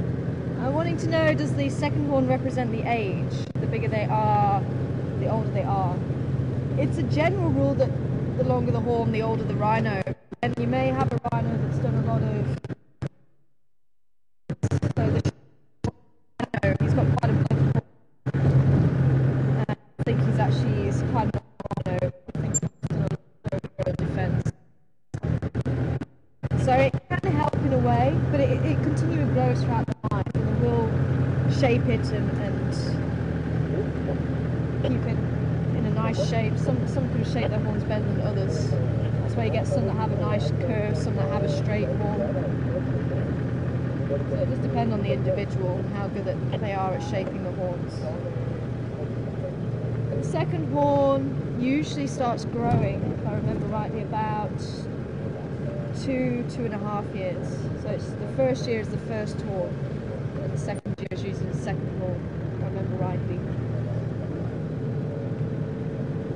So you can kind of guess them, especially when they're younger, you can kind of guess them at the age, but you have to take into consideration the size of the animal. Now I'm going to possibly lose you through this dip, so I'm going to shut up. I'll see you on the other side.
back, everybody.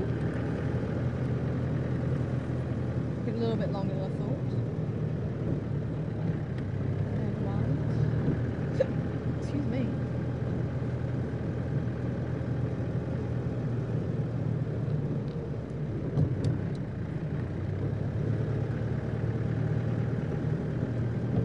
Thanks, Racer. Saying rhino's brain is roughly around 400 to 600 grams.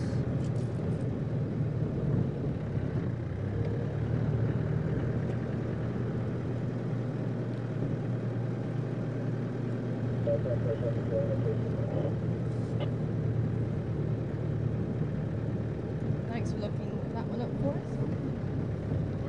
Huh? Huh? Huh? Who? What? What'd you say?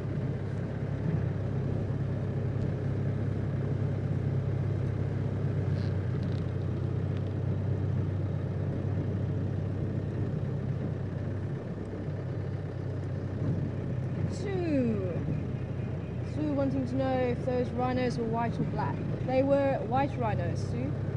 And the way you tell is usually, well, the easiest way is the lip. If they're white, they're also known as wide-mouthed rhinos or square-lipped rhinos. That's the other names. So the lips are white, then it's a white rhino. If the lip is a hook, it's a black rhino. And quite often you'll find the black rhino holds its head up a lot more when it's walking and moving, because it's a browser, so it actually feeds on leaves, twigs, rather than the white rhino that eats the grass. And that's one of the reasons why they hold the heads down quite a lot when they walk, might be eating as they move. And that huge lump on the back of their head actually counterbalances the head. So that lump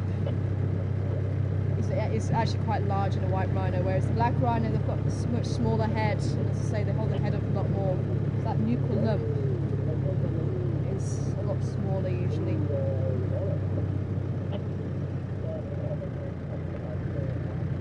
This is perfect. Let's use the pun to move around in now.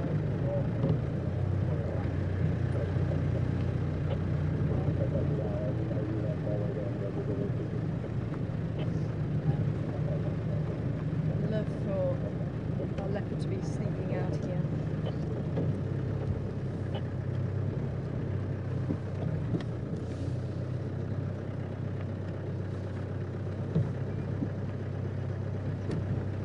Hi, thanks Virginia. Giving a size as well as a weight, also about 400 grams. And and Robin as well. Thanks Robin and Virginia. Also saying that apparently the size of a rhino's brain is a human's fist. I doubt it's my fist. My fist is quite small. Maybe Mark's fist. Apparently the size of a rhino's brain is about the size of a human's fist. I doubt it's the size of my fist. Their nostrils are bigger than their brain. The nostrils are bigger than their brain. You get a fist up the nostril. I've never tried that. Huh? Oh, okay. If there's no septum. Fair enough. I actually had a rhino that he would actually fall asleep if you stroked him beneath his horn.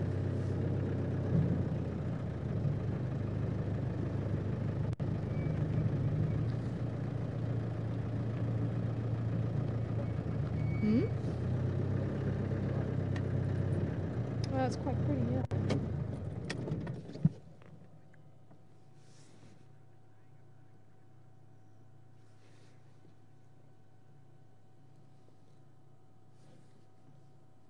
Hi Connie, I did actually hear something about that. I need to read into it further, but Connie's asking if we're going to tie a black ribbon around the Gunda. We don't have a wing mirror to tie it to, but if you want to support the stopping the poaching of the rhino, apparently tying a black ribbon around your wing mirror to support the cause.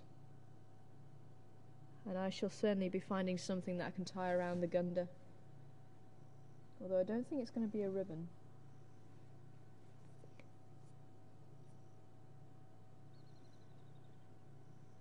I think, is it Rhino Day on the 22nd of September? I Yeah. think. Oh, there's the lodge. Hello, Voyatella staff. No one's around. So if you want to come and visit Karula and Juma, that is one of the lodges that you can actually stay in. And that's actually the lodge that Karula has preferred. She often goes to stay there when there's no guests around. There's the viewing deck. Oh, you got the viewing deck. Oh, there you go.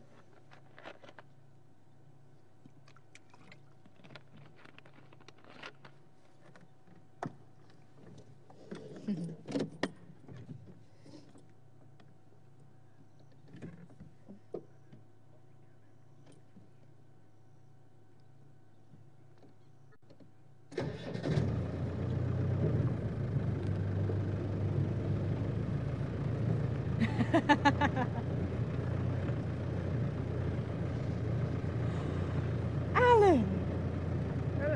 Alan! Alan! Alan! Alan! Alan! I can't believe you thought I was faking the cold!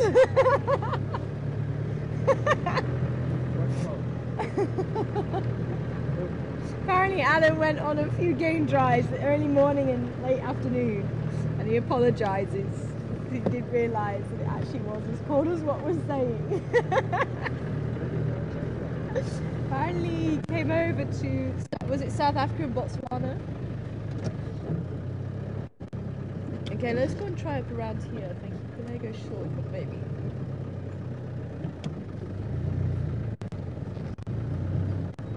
Good to hear from you, Alan.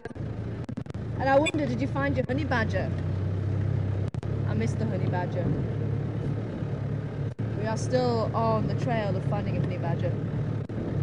Run, guinea fowl! Your life depends on it. I spy with my little eye something beginning with G. Giraffe. Another giraffe. They're all over the place. Who was it? Somebody was asking about giraffe a while ago. Asking why don't we ever see giraffe? Where do you still go? There.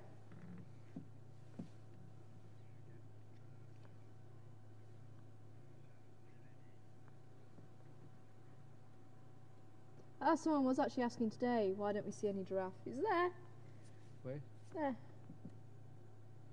Just too dark. There he is. Oh, there's the other one. Come on, that was a good spot. Yeah, I was just looking close. Very close, very good.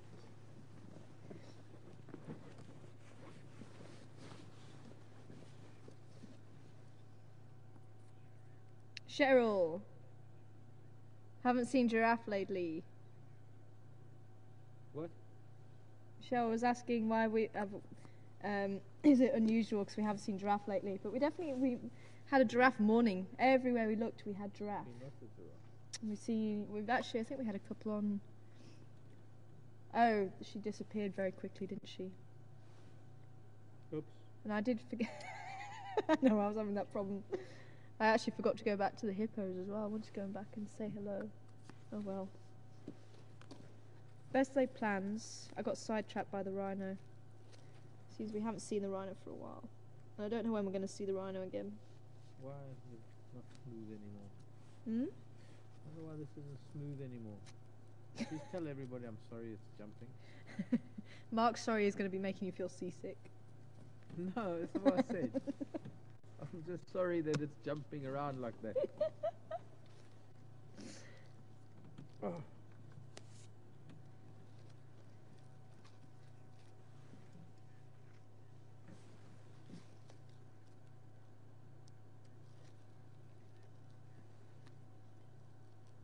Hi, Robin. As Robin's saying, through some information about rhinos. Saying lifespan is about 35. They can sometimes actually get up to about 40, even 45. And the speed of a rhino, actually I don't know it in miles per hour. Apparently Robin was saying 30 miles per hour. Oh, another giraffe disappearing.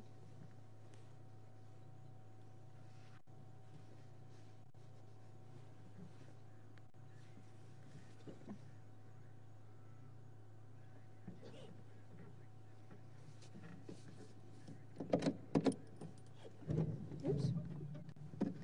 I wasn't meant to roll back as much as that. So 30 miles per hour is 7 kilometers, which is about 40-45 kilometers charging speed. So actually, even though the rhinos look cumbersome, they can move when they want to, believe me. You don't want to get in the way of that. And rhinos spook very easily, especially on windy days. I've seen them spook themselves silly. One runs and the rest run. Come on, leopard, where are you? You're around here somewhere. Guinea fowl, where's the leopard? Go find us, leopard. Bush chickens.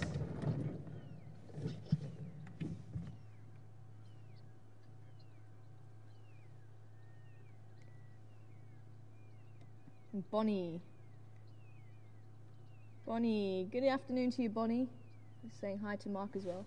Hello, Bonnie. He or she? I thought it was Bonnie was a she. Oh well. Hello, Bonnie. Wanting to know, do rhinos like water as much as the hippos do? And they do, especially the mud. And that is one of the best things to see, is actually a rhino rolling in mud. It's one of my favourite things to watch. Rhinos rolling in mud, just like a little puppy dog. Well, 2.5 ton puppy dog. And they'll roll right over, cover themselves.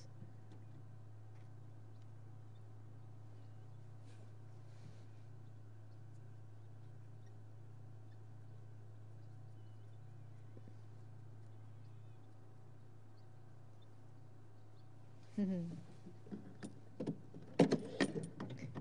well, the guinea fowl are quite happy, so they haven't seen anything as yet.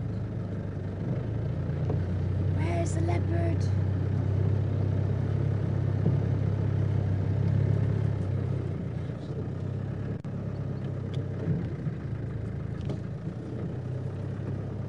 What's that over there? I think I found a stick. Yep, found a stick. Bet you're jealous, aren't you?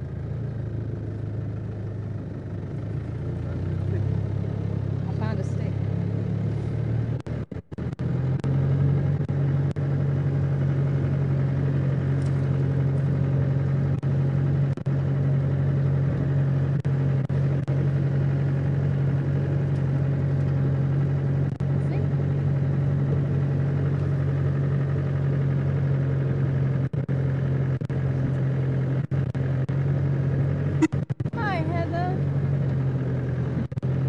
And your little 4-year-old. I don't know if your 4-year-old has a name. But hello.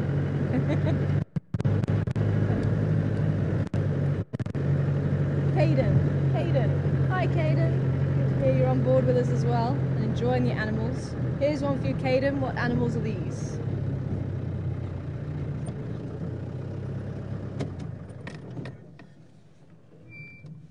Some more of these guys.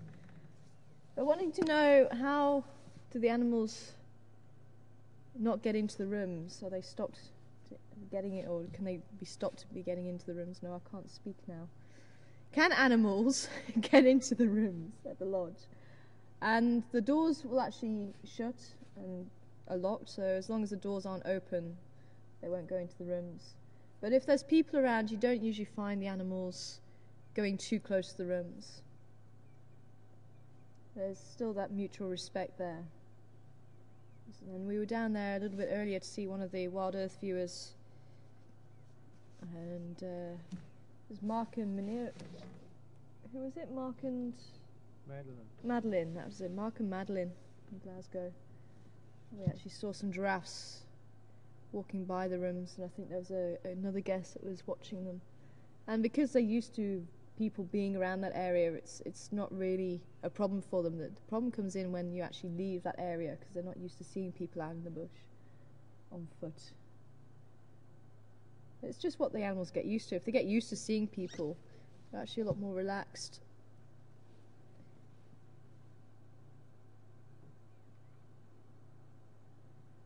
But apart from that, there's nothing really there to stop them. There is a single strand of electric fence to stop the elephants getting too close to the rooms and destroying them, as elephants have done in other areas. But even then, if an elephant really wants to get in, they can. I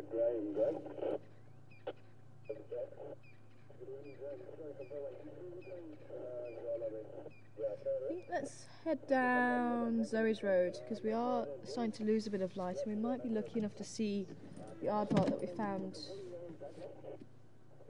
the digging up.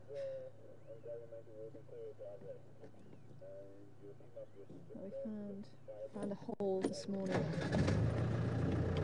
It's worth checking around there, and also for Alan's honey badger. There was a question that came through a little bit earlier, and I didn't actually get a chance to answer it just before the giraffes. I know, I do. I'm sorry. There is an off button somewhere.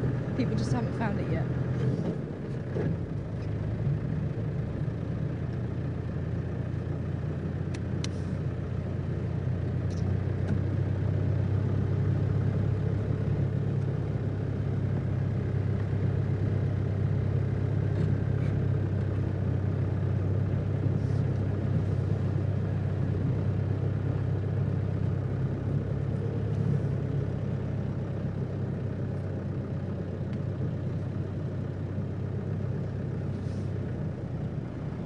Thanks, Nadav.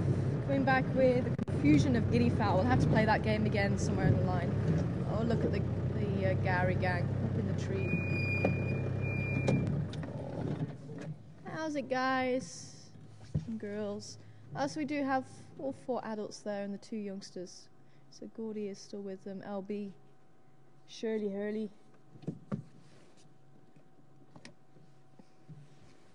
And Mrs. P. Graham, come in. Yeah, the Gary gang are back at the house. Excellent, thanks for that. No problem.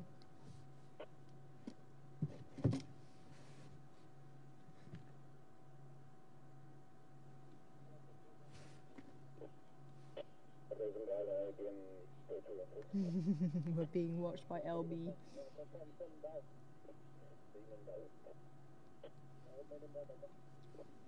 Hopefully she's going to give birth at some stage. Hopefully in the next 4 months or so. 4 or 5 months. We'll have to keep a close watch on her.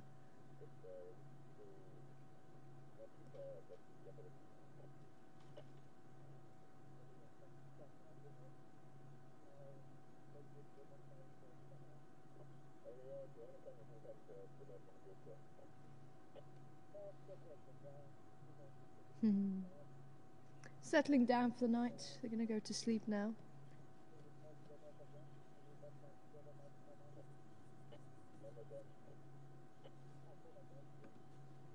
But usually quite a good lookout if there is any predators around. They will call through the night if there's a leopard or a lion, and that's possibly one of the reasons why they do actually go to sleep in the garden of the owner of Juma. They do have a fence, and that may actually just protect them that little bit more than sleeping out. Oh, Genesis watching us.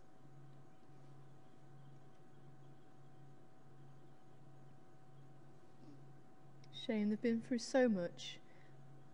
And they do have their own page on Facebook, as do the rest of the animals, Karula and the lions. And I'm hoping we still might bump into one of the leopards or the lions. Lions still sound like they're in Torchwood, but they may make their way over towards this area, maybe tomorrow.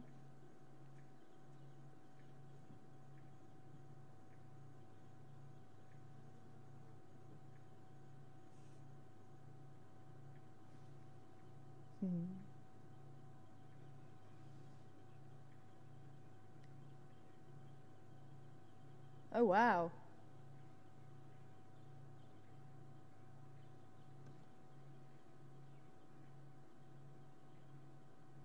Oh, nice. Sounds like you had a whale of a time on holiday, Alan. No honey badgers, but 15 sable and 3 rhino on foot. Oh, that sounds absolutely fantastic. Oh, nice.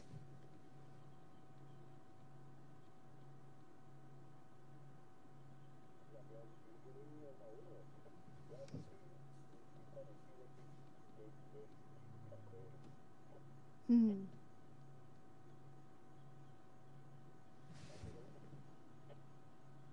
I don't recognise that. What is it? Tacoma. Hmm? Tacoma. Tacoma. Used to be called Tecomeria. Tacoma capensis. Cape honeysuckle. Ah, Cape honeysuckle. Tell the ladies it's for them from me. Well, Mark's saying it's to the ladies from him.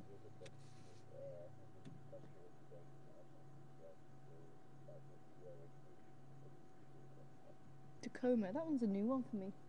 Never seen that one before. Cape honeysuckle. Most gardens have got it in. You also get a yellow variety. Hmm. And here's something else.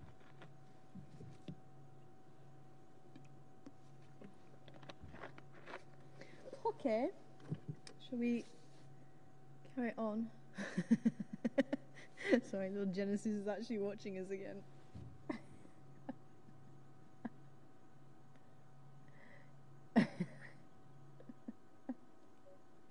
He's getting confident now.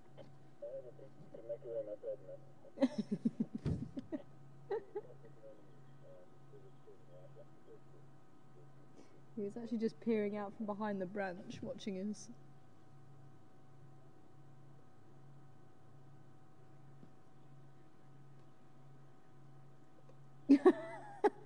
Thanks, Jag. Yeah, I do have a driving license.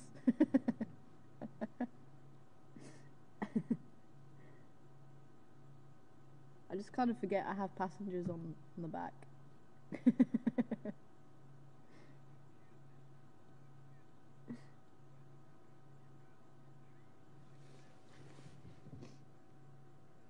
Minerva, wanting to know, where do baboons give birth? Generally in the trees at night. And it's thought that gives them just a little bit more time to get over the birth. So, because otherwise, if they give birth on the ground, there could be a predator around. So, it obviously is safety as well. But they also have to keep up with the troop during the day, because they don't always use the same trees. They may have a few areas where they sleep within the area that they move around in the home range. And sometimes the baboons don't sleep here. Sometimes they go south and they may have some other places they sleep.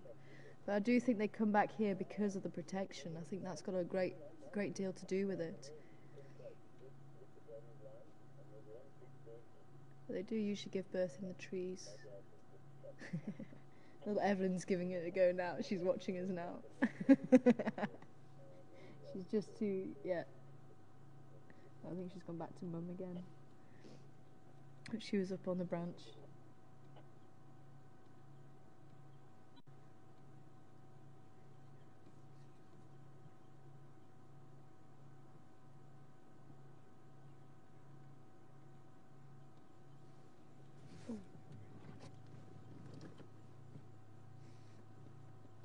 IRC, the either greenshank or sandpiper was at Treehouse Dam, and so was the hippo out of water.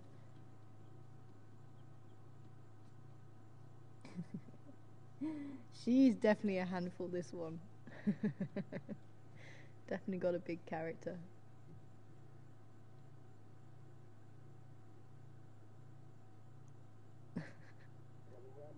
Shame.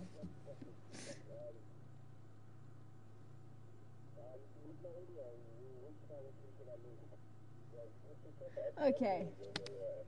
Actually, I wanted to go up and round, didn't I? Okay. Zoe's Road. See if that will throw up anything.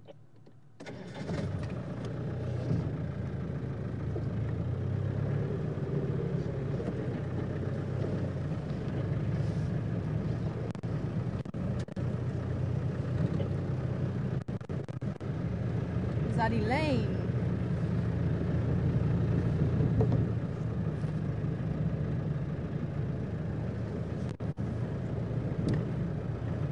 Oh, Helen. I think that's Helen.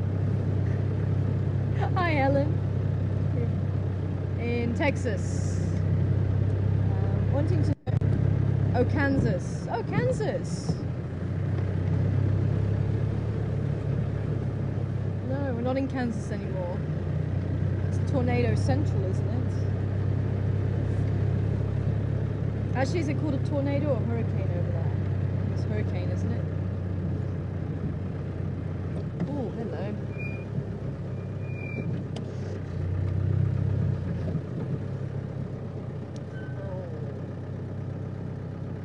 We've got some tracks going this way and going that way. Of leopard.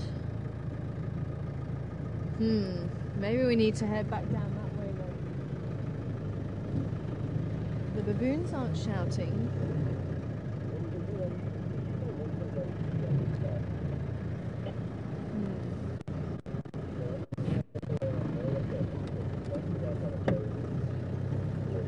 Oh, question just popped out of my head. Helen in Kansas.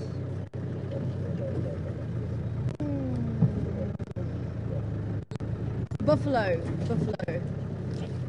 Something about buffalo. Cape buffalo. What's the difference between Cape buffalo and African buffalo, if any? Cape buffalo are a type of African buffalo, otherwise known as Savannah buffalo. Apparently there's 3 species of Savannah buffalo, of which Cape buffalo are one of them. But I still haven't found what sets them apart from the other 2 buffalo, or other 2 species of buffalo. So there may be slight variations.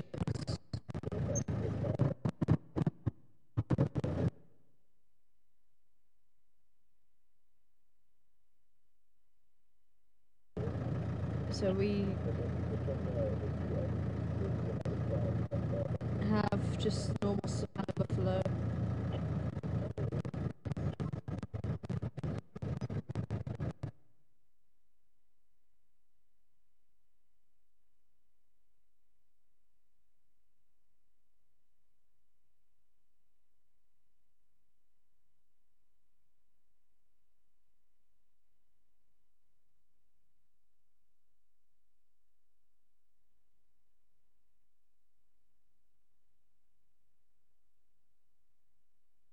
Oh, this was what?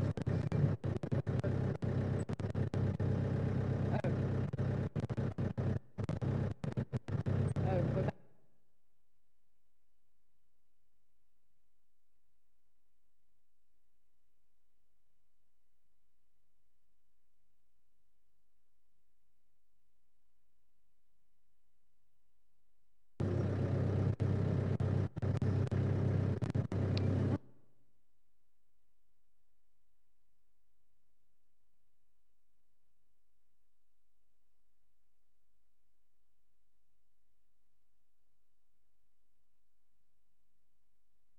Yeah, we're just by our driveway. Maybe we turn the camera and turn it invert. Okay, I actually got you back now. That you stopped the vehicle, you stay there. That's weird.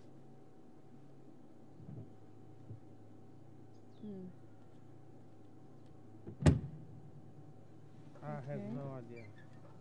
Nothing moving. Let's see if I'm moving, if you lose us.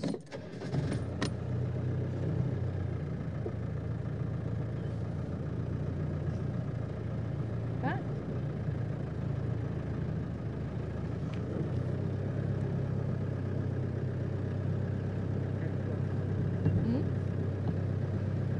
You see cat tracks?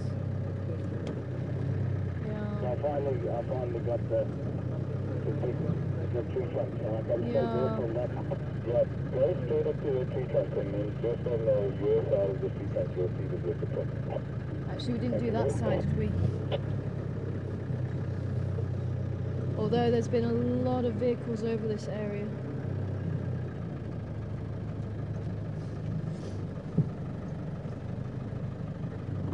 That definitely was leopard, it wasn't baboon.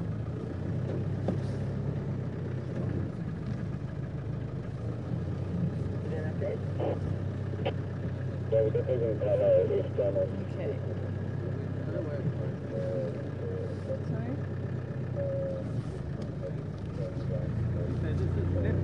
No, no. That one, that back there was definitely leopard. But that's the thing, yeah, they didn't...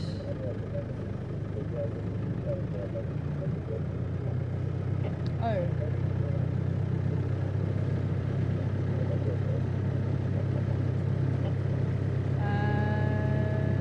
Who was that? Dr. Rita and Virginia.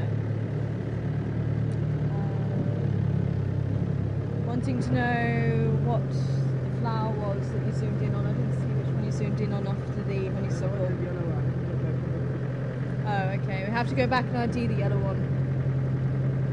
I was too wrapped up in what Genesis was doing, I didn't actually see either.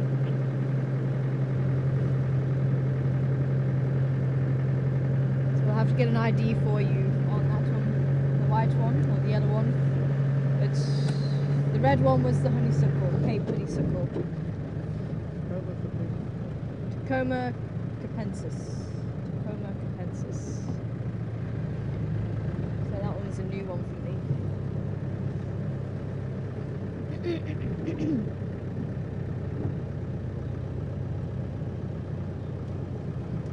Ah, those squirrels were shouting here earlier. I wonder if they saw something. Yeah. Oh.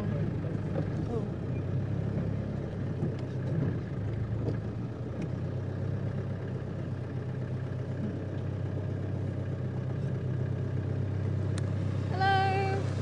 How you doing? I'm good, and you? Good, man. I'm good. Thank you very much. I'm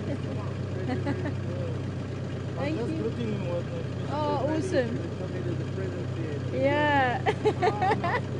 Even in part of that. Is it? Oh, okay. Thank you, though. Nice to see you again.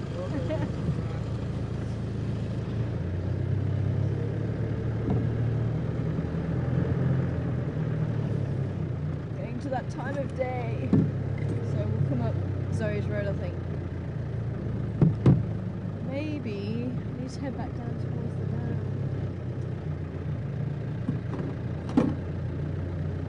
Because they're fresh, but they're not fresh, because there are some tyre tracks all over.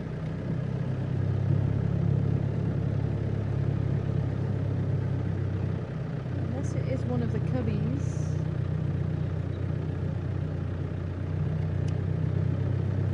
Just a little bit too light.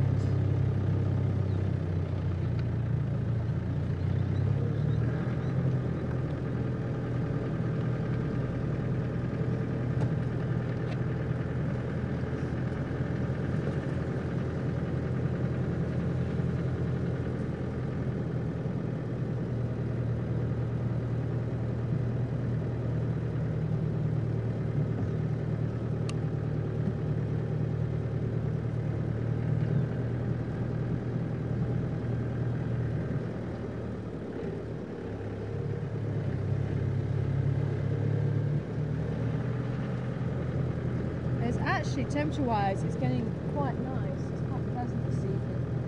Let's see what my little thermometer says we're supposed to be. 18. That's about right. You reckon?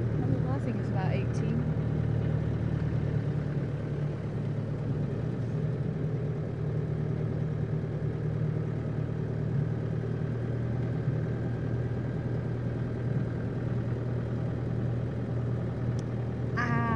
Thank you. Who was that? New from Jersey. Jersey. Thanks, Jersey. I knew there was some difference. I just couldn't remember what it was. So hurricanes are on water and tornadoes are on land. Inland.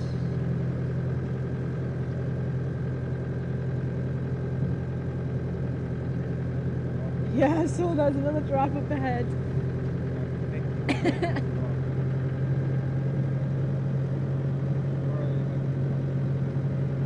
And thanks still, also saying about the hurricanes along the coastline and tornadoes inland. And there's another giraffe over there. Lots of them.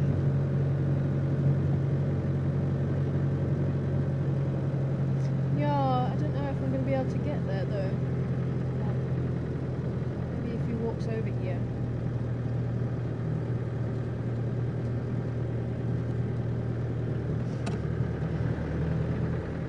I think somebody's having a bush dinner tonight.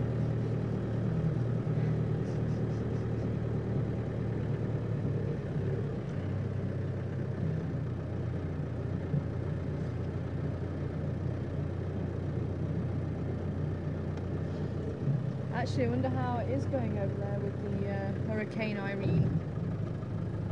Because it got to... It moved on, because it got to New York, didn't it?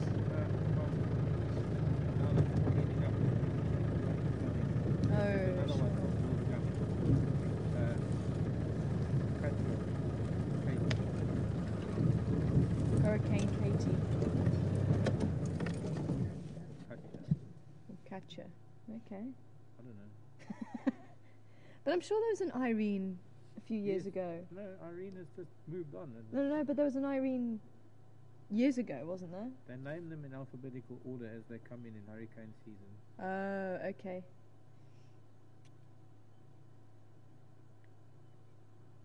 So there's one with a J that's between Irene and the next one that's coming that didn't turn into anything. Oh, right. That makes sense. Didn't know that was how it was done. It's at that really strange light. It's that twilight. It's not dark, but it's not light.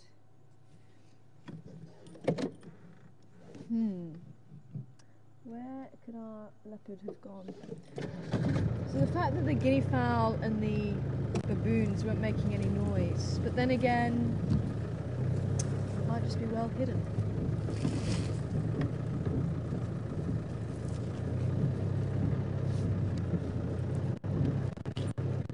Giraffe doesn't care, giraffe is on the move.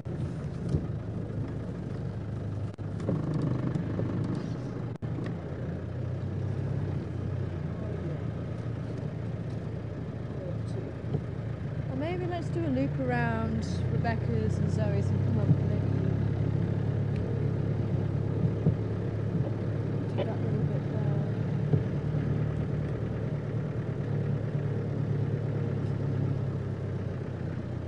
What are you watching, giraffe? Are you watching something?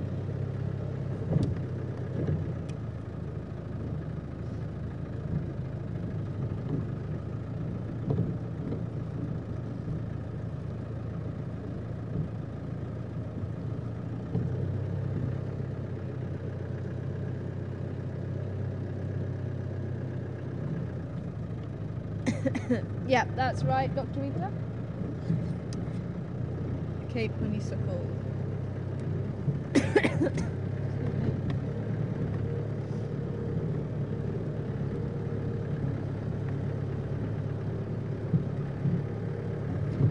That's the other thing I couldn't remember that because there's another. That was it. So hurricanes go clockwise, and tornadoes go anti-clockwise. That's it. Cyclones are the opposite direction for tornadoes, I think, isn't it? I always get confused with them. Yeah. That's it. It's sending signals in my brain. I remembered reading about it. It's one of those, I haven't used it for years. It kind of pops out your head if you don't use it.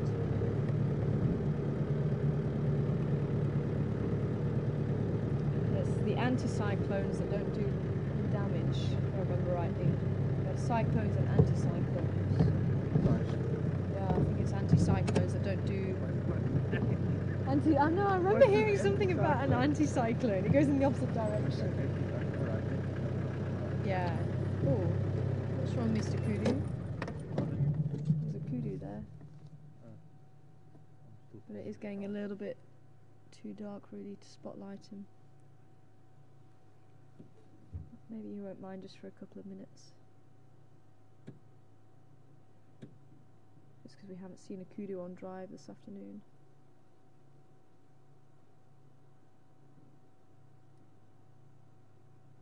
There you go. For anybody that hasn't seen a kudu, beautiful big bull. And it's still fairly light.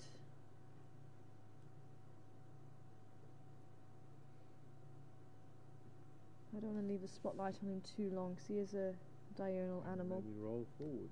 Yeah. See if he'll let us. Like, what are you doing? Okay. Better.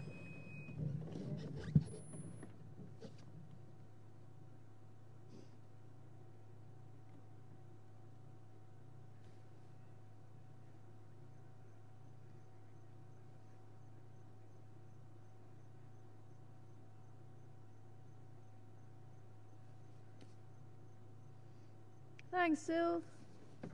Saying that So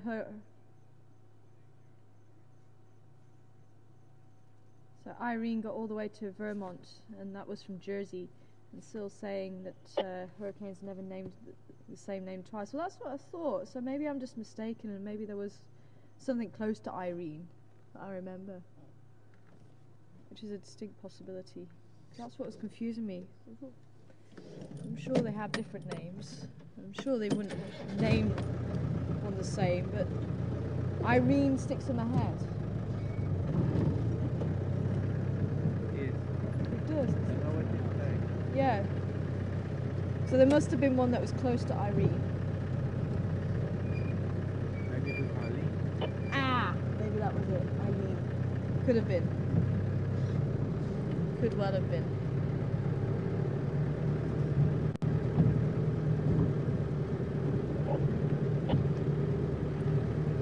So I'm going to have to do some reading up. I'll have to see if I'm right about the anticyclone.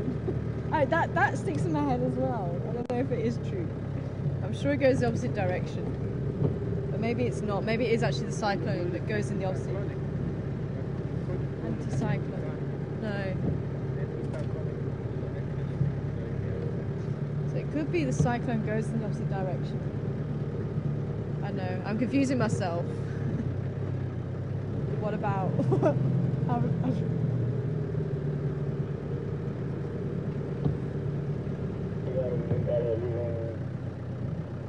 Ah! Okay, so there was also another hurricane called Irene. Apparently. Thanks, Dr. Rita. Dr. Rita says she looked it up, and apparently there was also another hurricane called Irene. Yay! I've got faith back in myself again.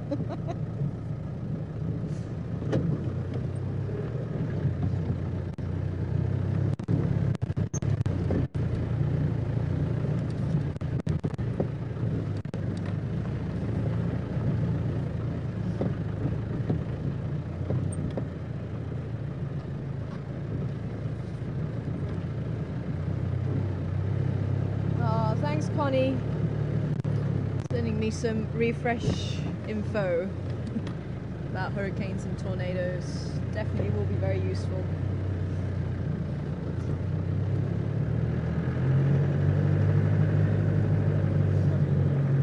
Sorry? Is it Connie's birthday today? If it is your birthday, Connie, happy birthday.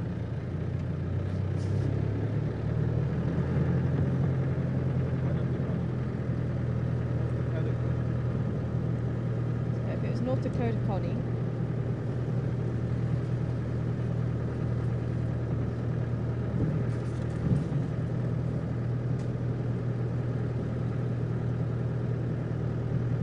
And if there's any Zoomies watching, please, please, please, please keep a lookout around the dam. I'm convinced somebody is around there.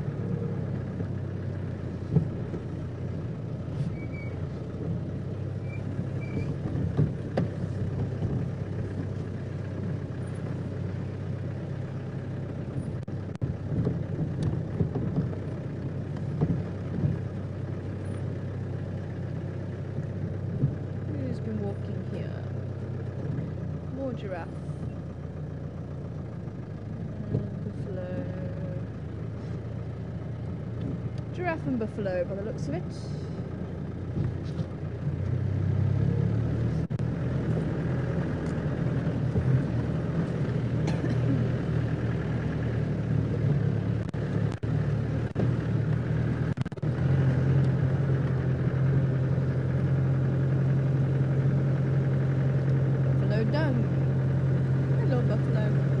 one's actually come back and said if they've got 100% on the tracking quiz still. So far, Binky and Cherelan seem to be the highest marks. So if you have taken part in the tracking quiz in those last 2 weeks of Safari TV closing down, please let me know what your score was and how many you got out of how many drives. Oh, hello. No. Nightjar sitting in the road. I've seen the remarks on during the day. Go with something. They do have had a drop. Oh, wow.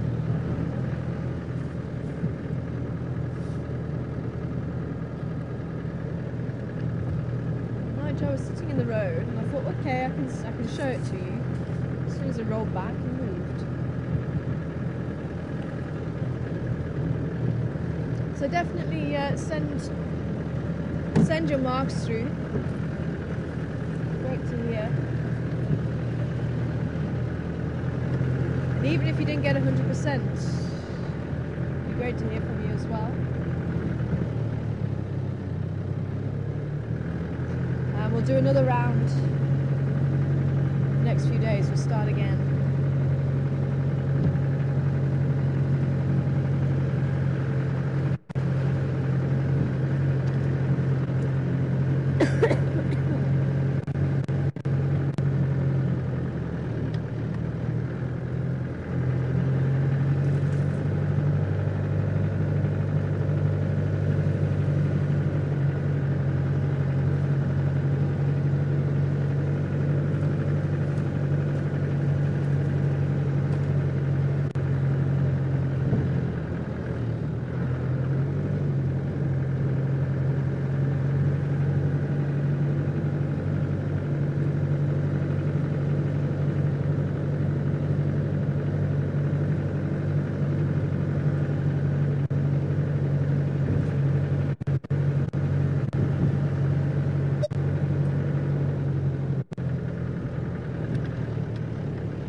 Wanting to know what the meaning of Makufanyan is.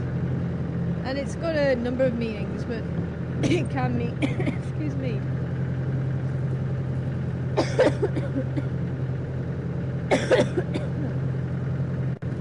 It can mean a bit aggressive. That's the main meaning of it. I've heard a couple of other meanings, but I can't quite recall them at this point in time. But usually if you say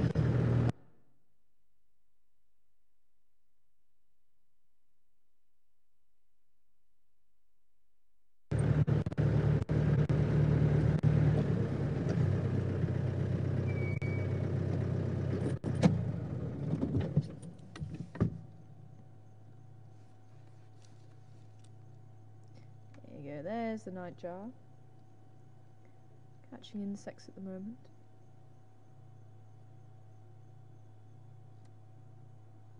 Oh. He did that on purpose.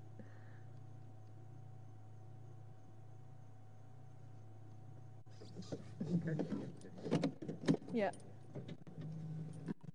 It's a nice open area. It's got a very wide cape.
Kazi.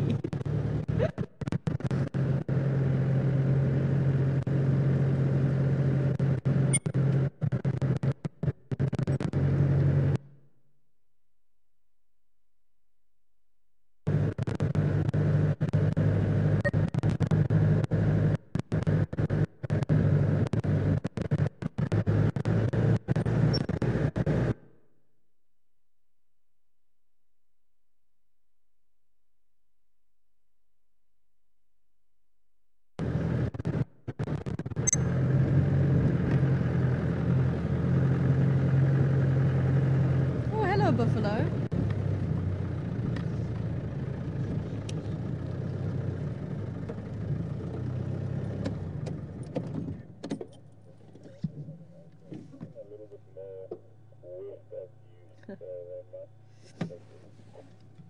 Ah, different Connie.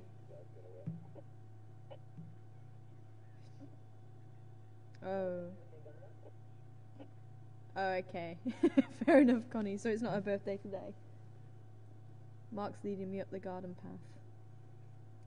It's not her birthday, but it might be a different Connie's. So, Connie, if you're watching, happy birthday.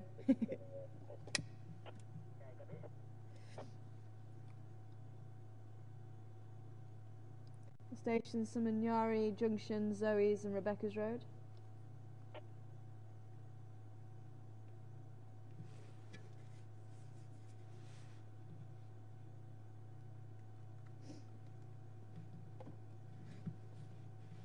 Am I standing in your way now?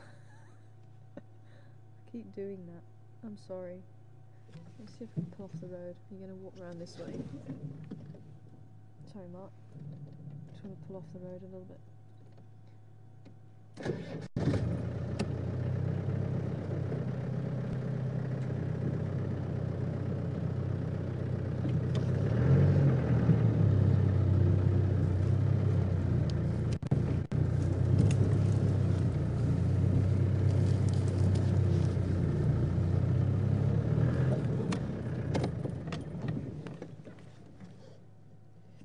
See if you'll want to walk past us now.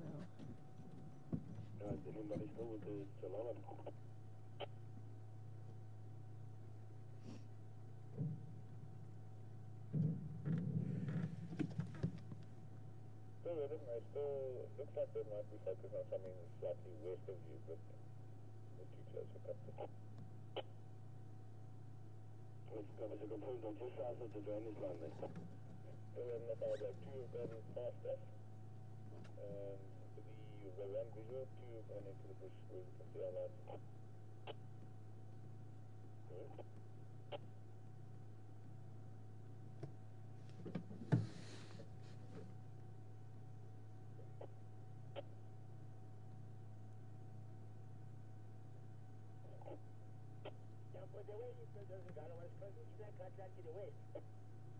Yeah, we saw you we're close to Koya driveway. We're very close to Koya driveway, south of the fire break, the one in Fluffy, and then you know the small one in that you cross before you get to Koya driveway east of Rana Stand. There's some of them there. Yeah, it's the Bengala, yeah. That's something, you know.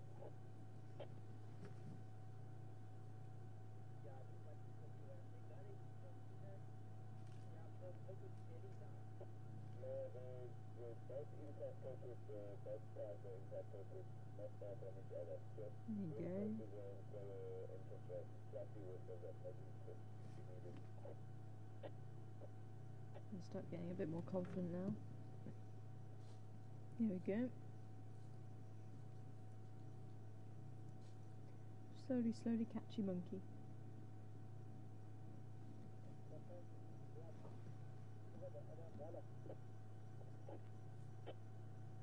It looks like they're very good. I'm not 100% yet. It looks like they might be focusing on something slightly worse.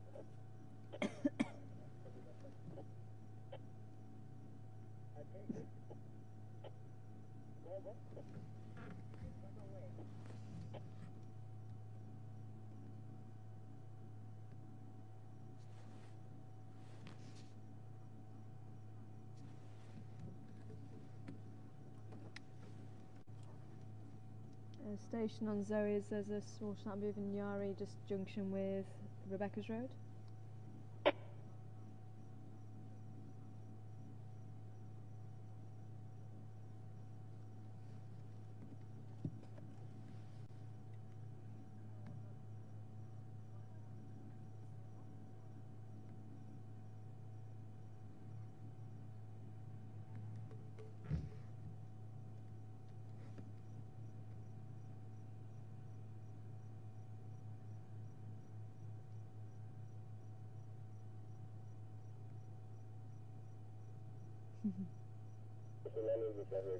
Okay. Well, I thought they were gonna move on.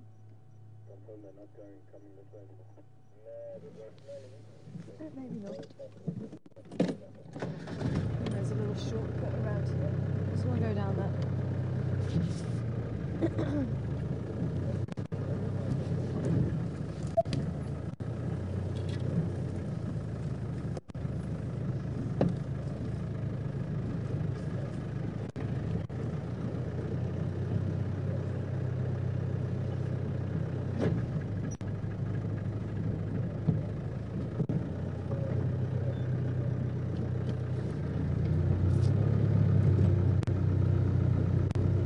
Who's that? Aid? Ed. Hi Ed! Good evening to you. Wanting to know what animals eat dung. Excuse me. There's a number of species where animals will actually eat the dung. What was that? Come back so that you can see. Just here we go. Oh, they're just here. Further than that.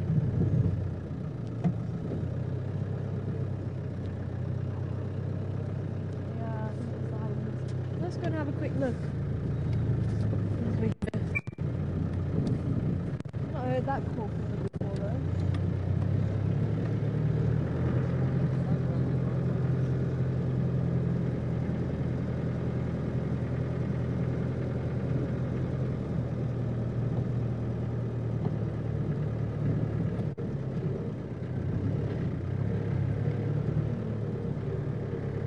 Okay, what's that again? Suppose, yeah.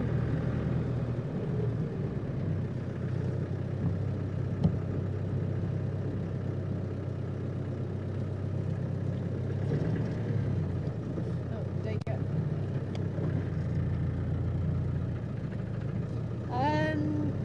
The offspring of the zebra will eat the mother's dung to gain bacteria that is used for breaking down cellulose in the vegetation that they eat.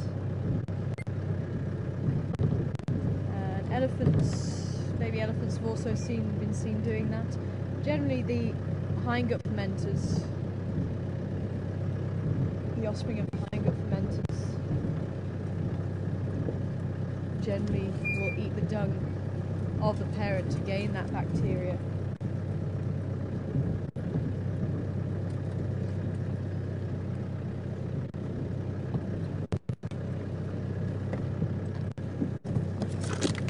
And even, actually, here is another one. Scrub hares are another animal that will eat their own dung. And rabbits, they actually have a very poor digestive system. So they'll actually eat directly from the dung comes out the eggs. They'll actually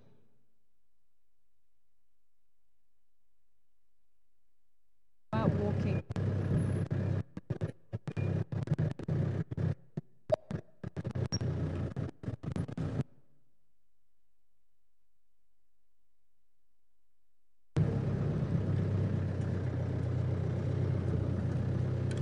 I wouldn't go down there if I were you, little one.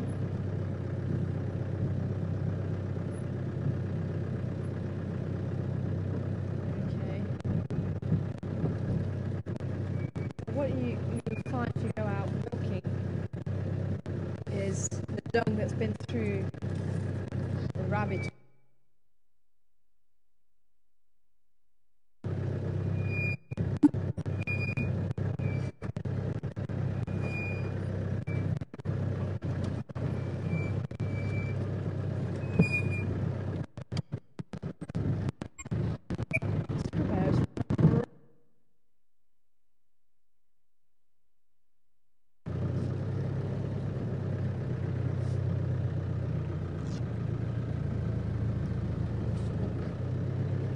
Was it you guys that were calling?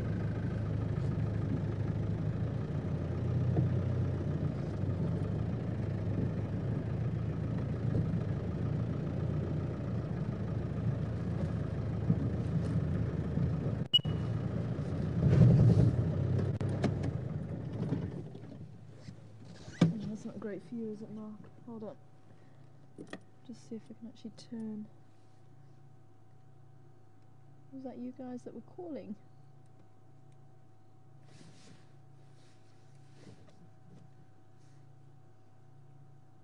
Oh, it's Mum with the cubs.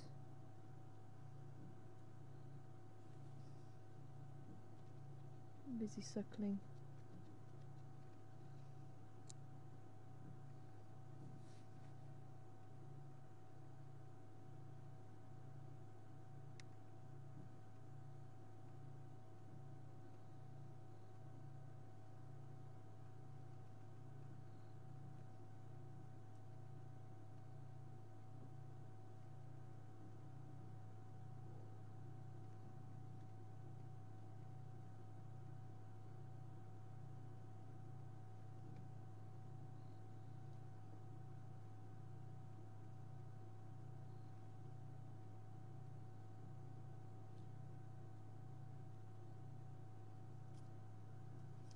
And here comes the other one again.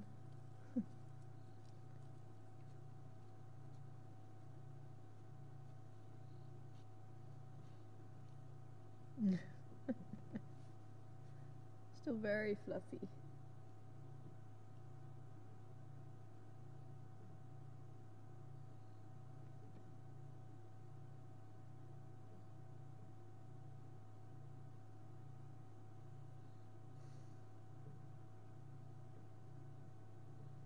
There you go, there's the pad. And that's the track that you see on the ground. You might notice the toes are actually very close together, almost half moon shaped.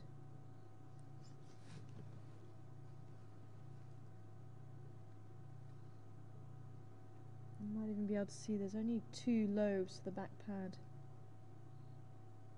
And the claws, which also register in the track.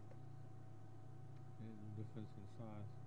You can. You can't see it too well, but you can kind of make it out. It's still quite a small hyena, but there's generally that big size difference between the front pad and the back pad. See, the back pad's quite small.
I have no idea what that sound was, though. It was like a ripper morning sound.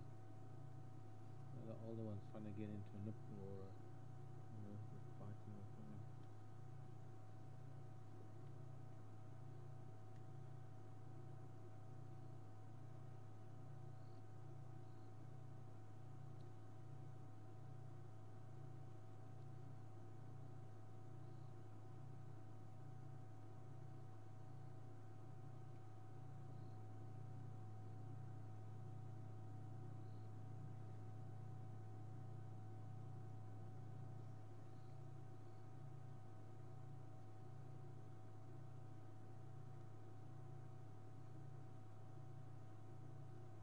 Well, as much as I'd love to stay, I don't want to stay too long with the spotlight on the little ones.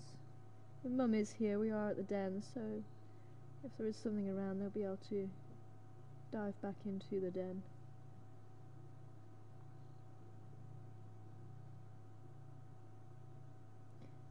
feeding can last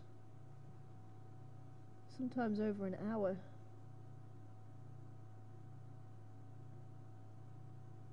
You'll notice the pups are actually quite large now.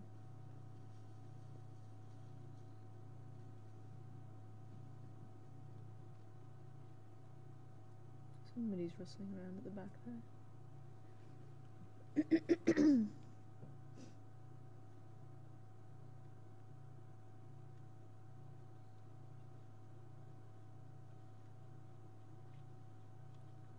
Could have been the zebras. I did see a few zebras. Oh yeah, I see a couple of zebras moving.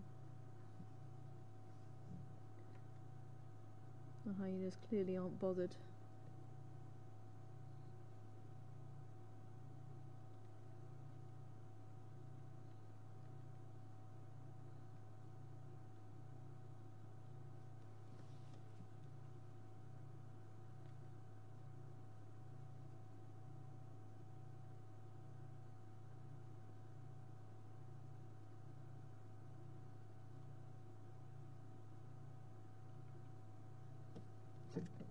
So I hope you've enjoyed the day. It's been great to have everybody on board this afternoon. And thank you very much for all the questions and the participation. We'll see if we can get an idea on that bird. If anyone got a screen capture, as I say, it wasn't the best lighting on that bird. But we'll see if we can get a positive ID on that. And I'm sure Mark will get an ID on that flower as well. It's certainly been a wonderful day, really nice and hot, so it's definitely a sign of good things to come, and hopefully rain will not be too far behind. But thank you very much for joining us here on Drives here in Djuma Game Reserve. My name's Tara, Mark's been on camera, and Sebastian's been back in final control. And if you'd like to join us again, please do. Tomorrow at 6:30 Central Africa time, we'll be heading out on Drive. And I think at some stage we are going to be changing the times, hey? Some stage, but we'll let you know when that's going to happen. But wherever you are in the world, take care, and thanks again, and we'll see you again soon. Bye for now.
Good evening everyone. Sebastian here, sitting in final control. Well, I hope you enjoyed the drive. Nice to finish off with some hyenas. And please join us again tomorrow morning. Mark will be on drive, and I'll be behind the camera, and Tara will be sitting where I'm sitting right now, ready to forward all your questions. So let's see what tomorrow brings. Wasn't a bad day today. Nice to have Tara back. Thank you for all your questions, and please be with us tomorrow morning and tomorrow afternoon, and I'll speak to you a bit later. Have a great evening or a great day, depending on wherever you are in the world. Bye for now.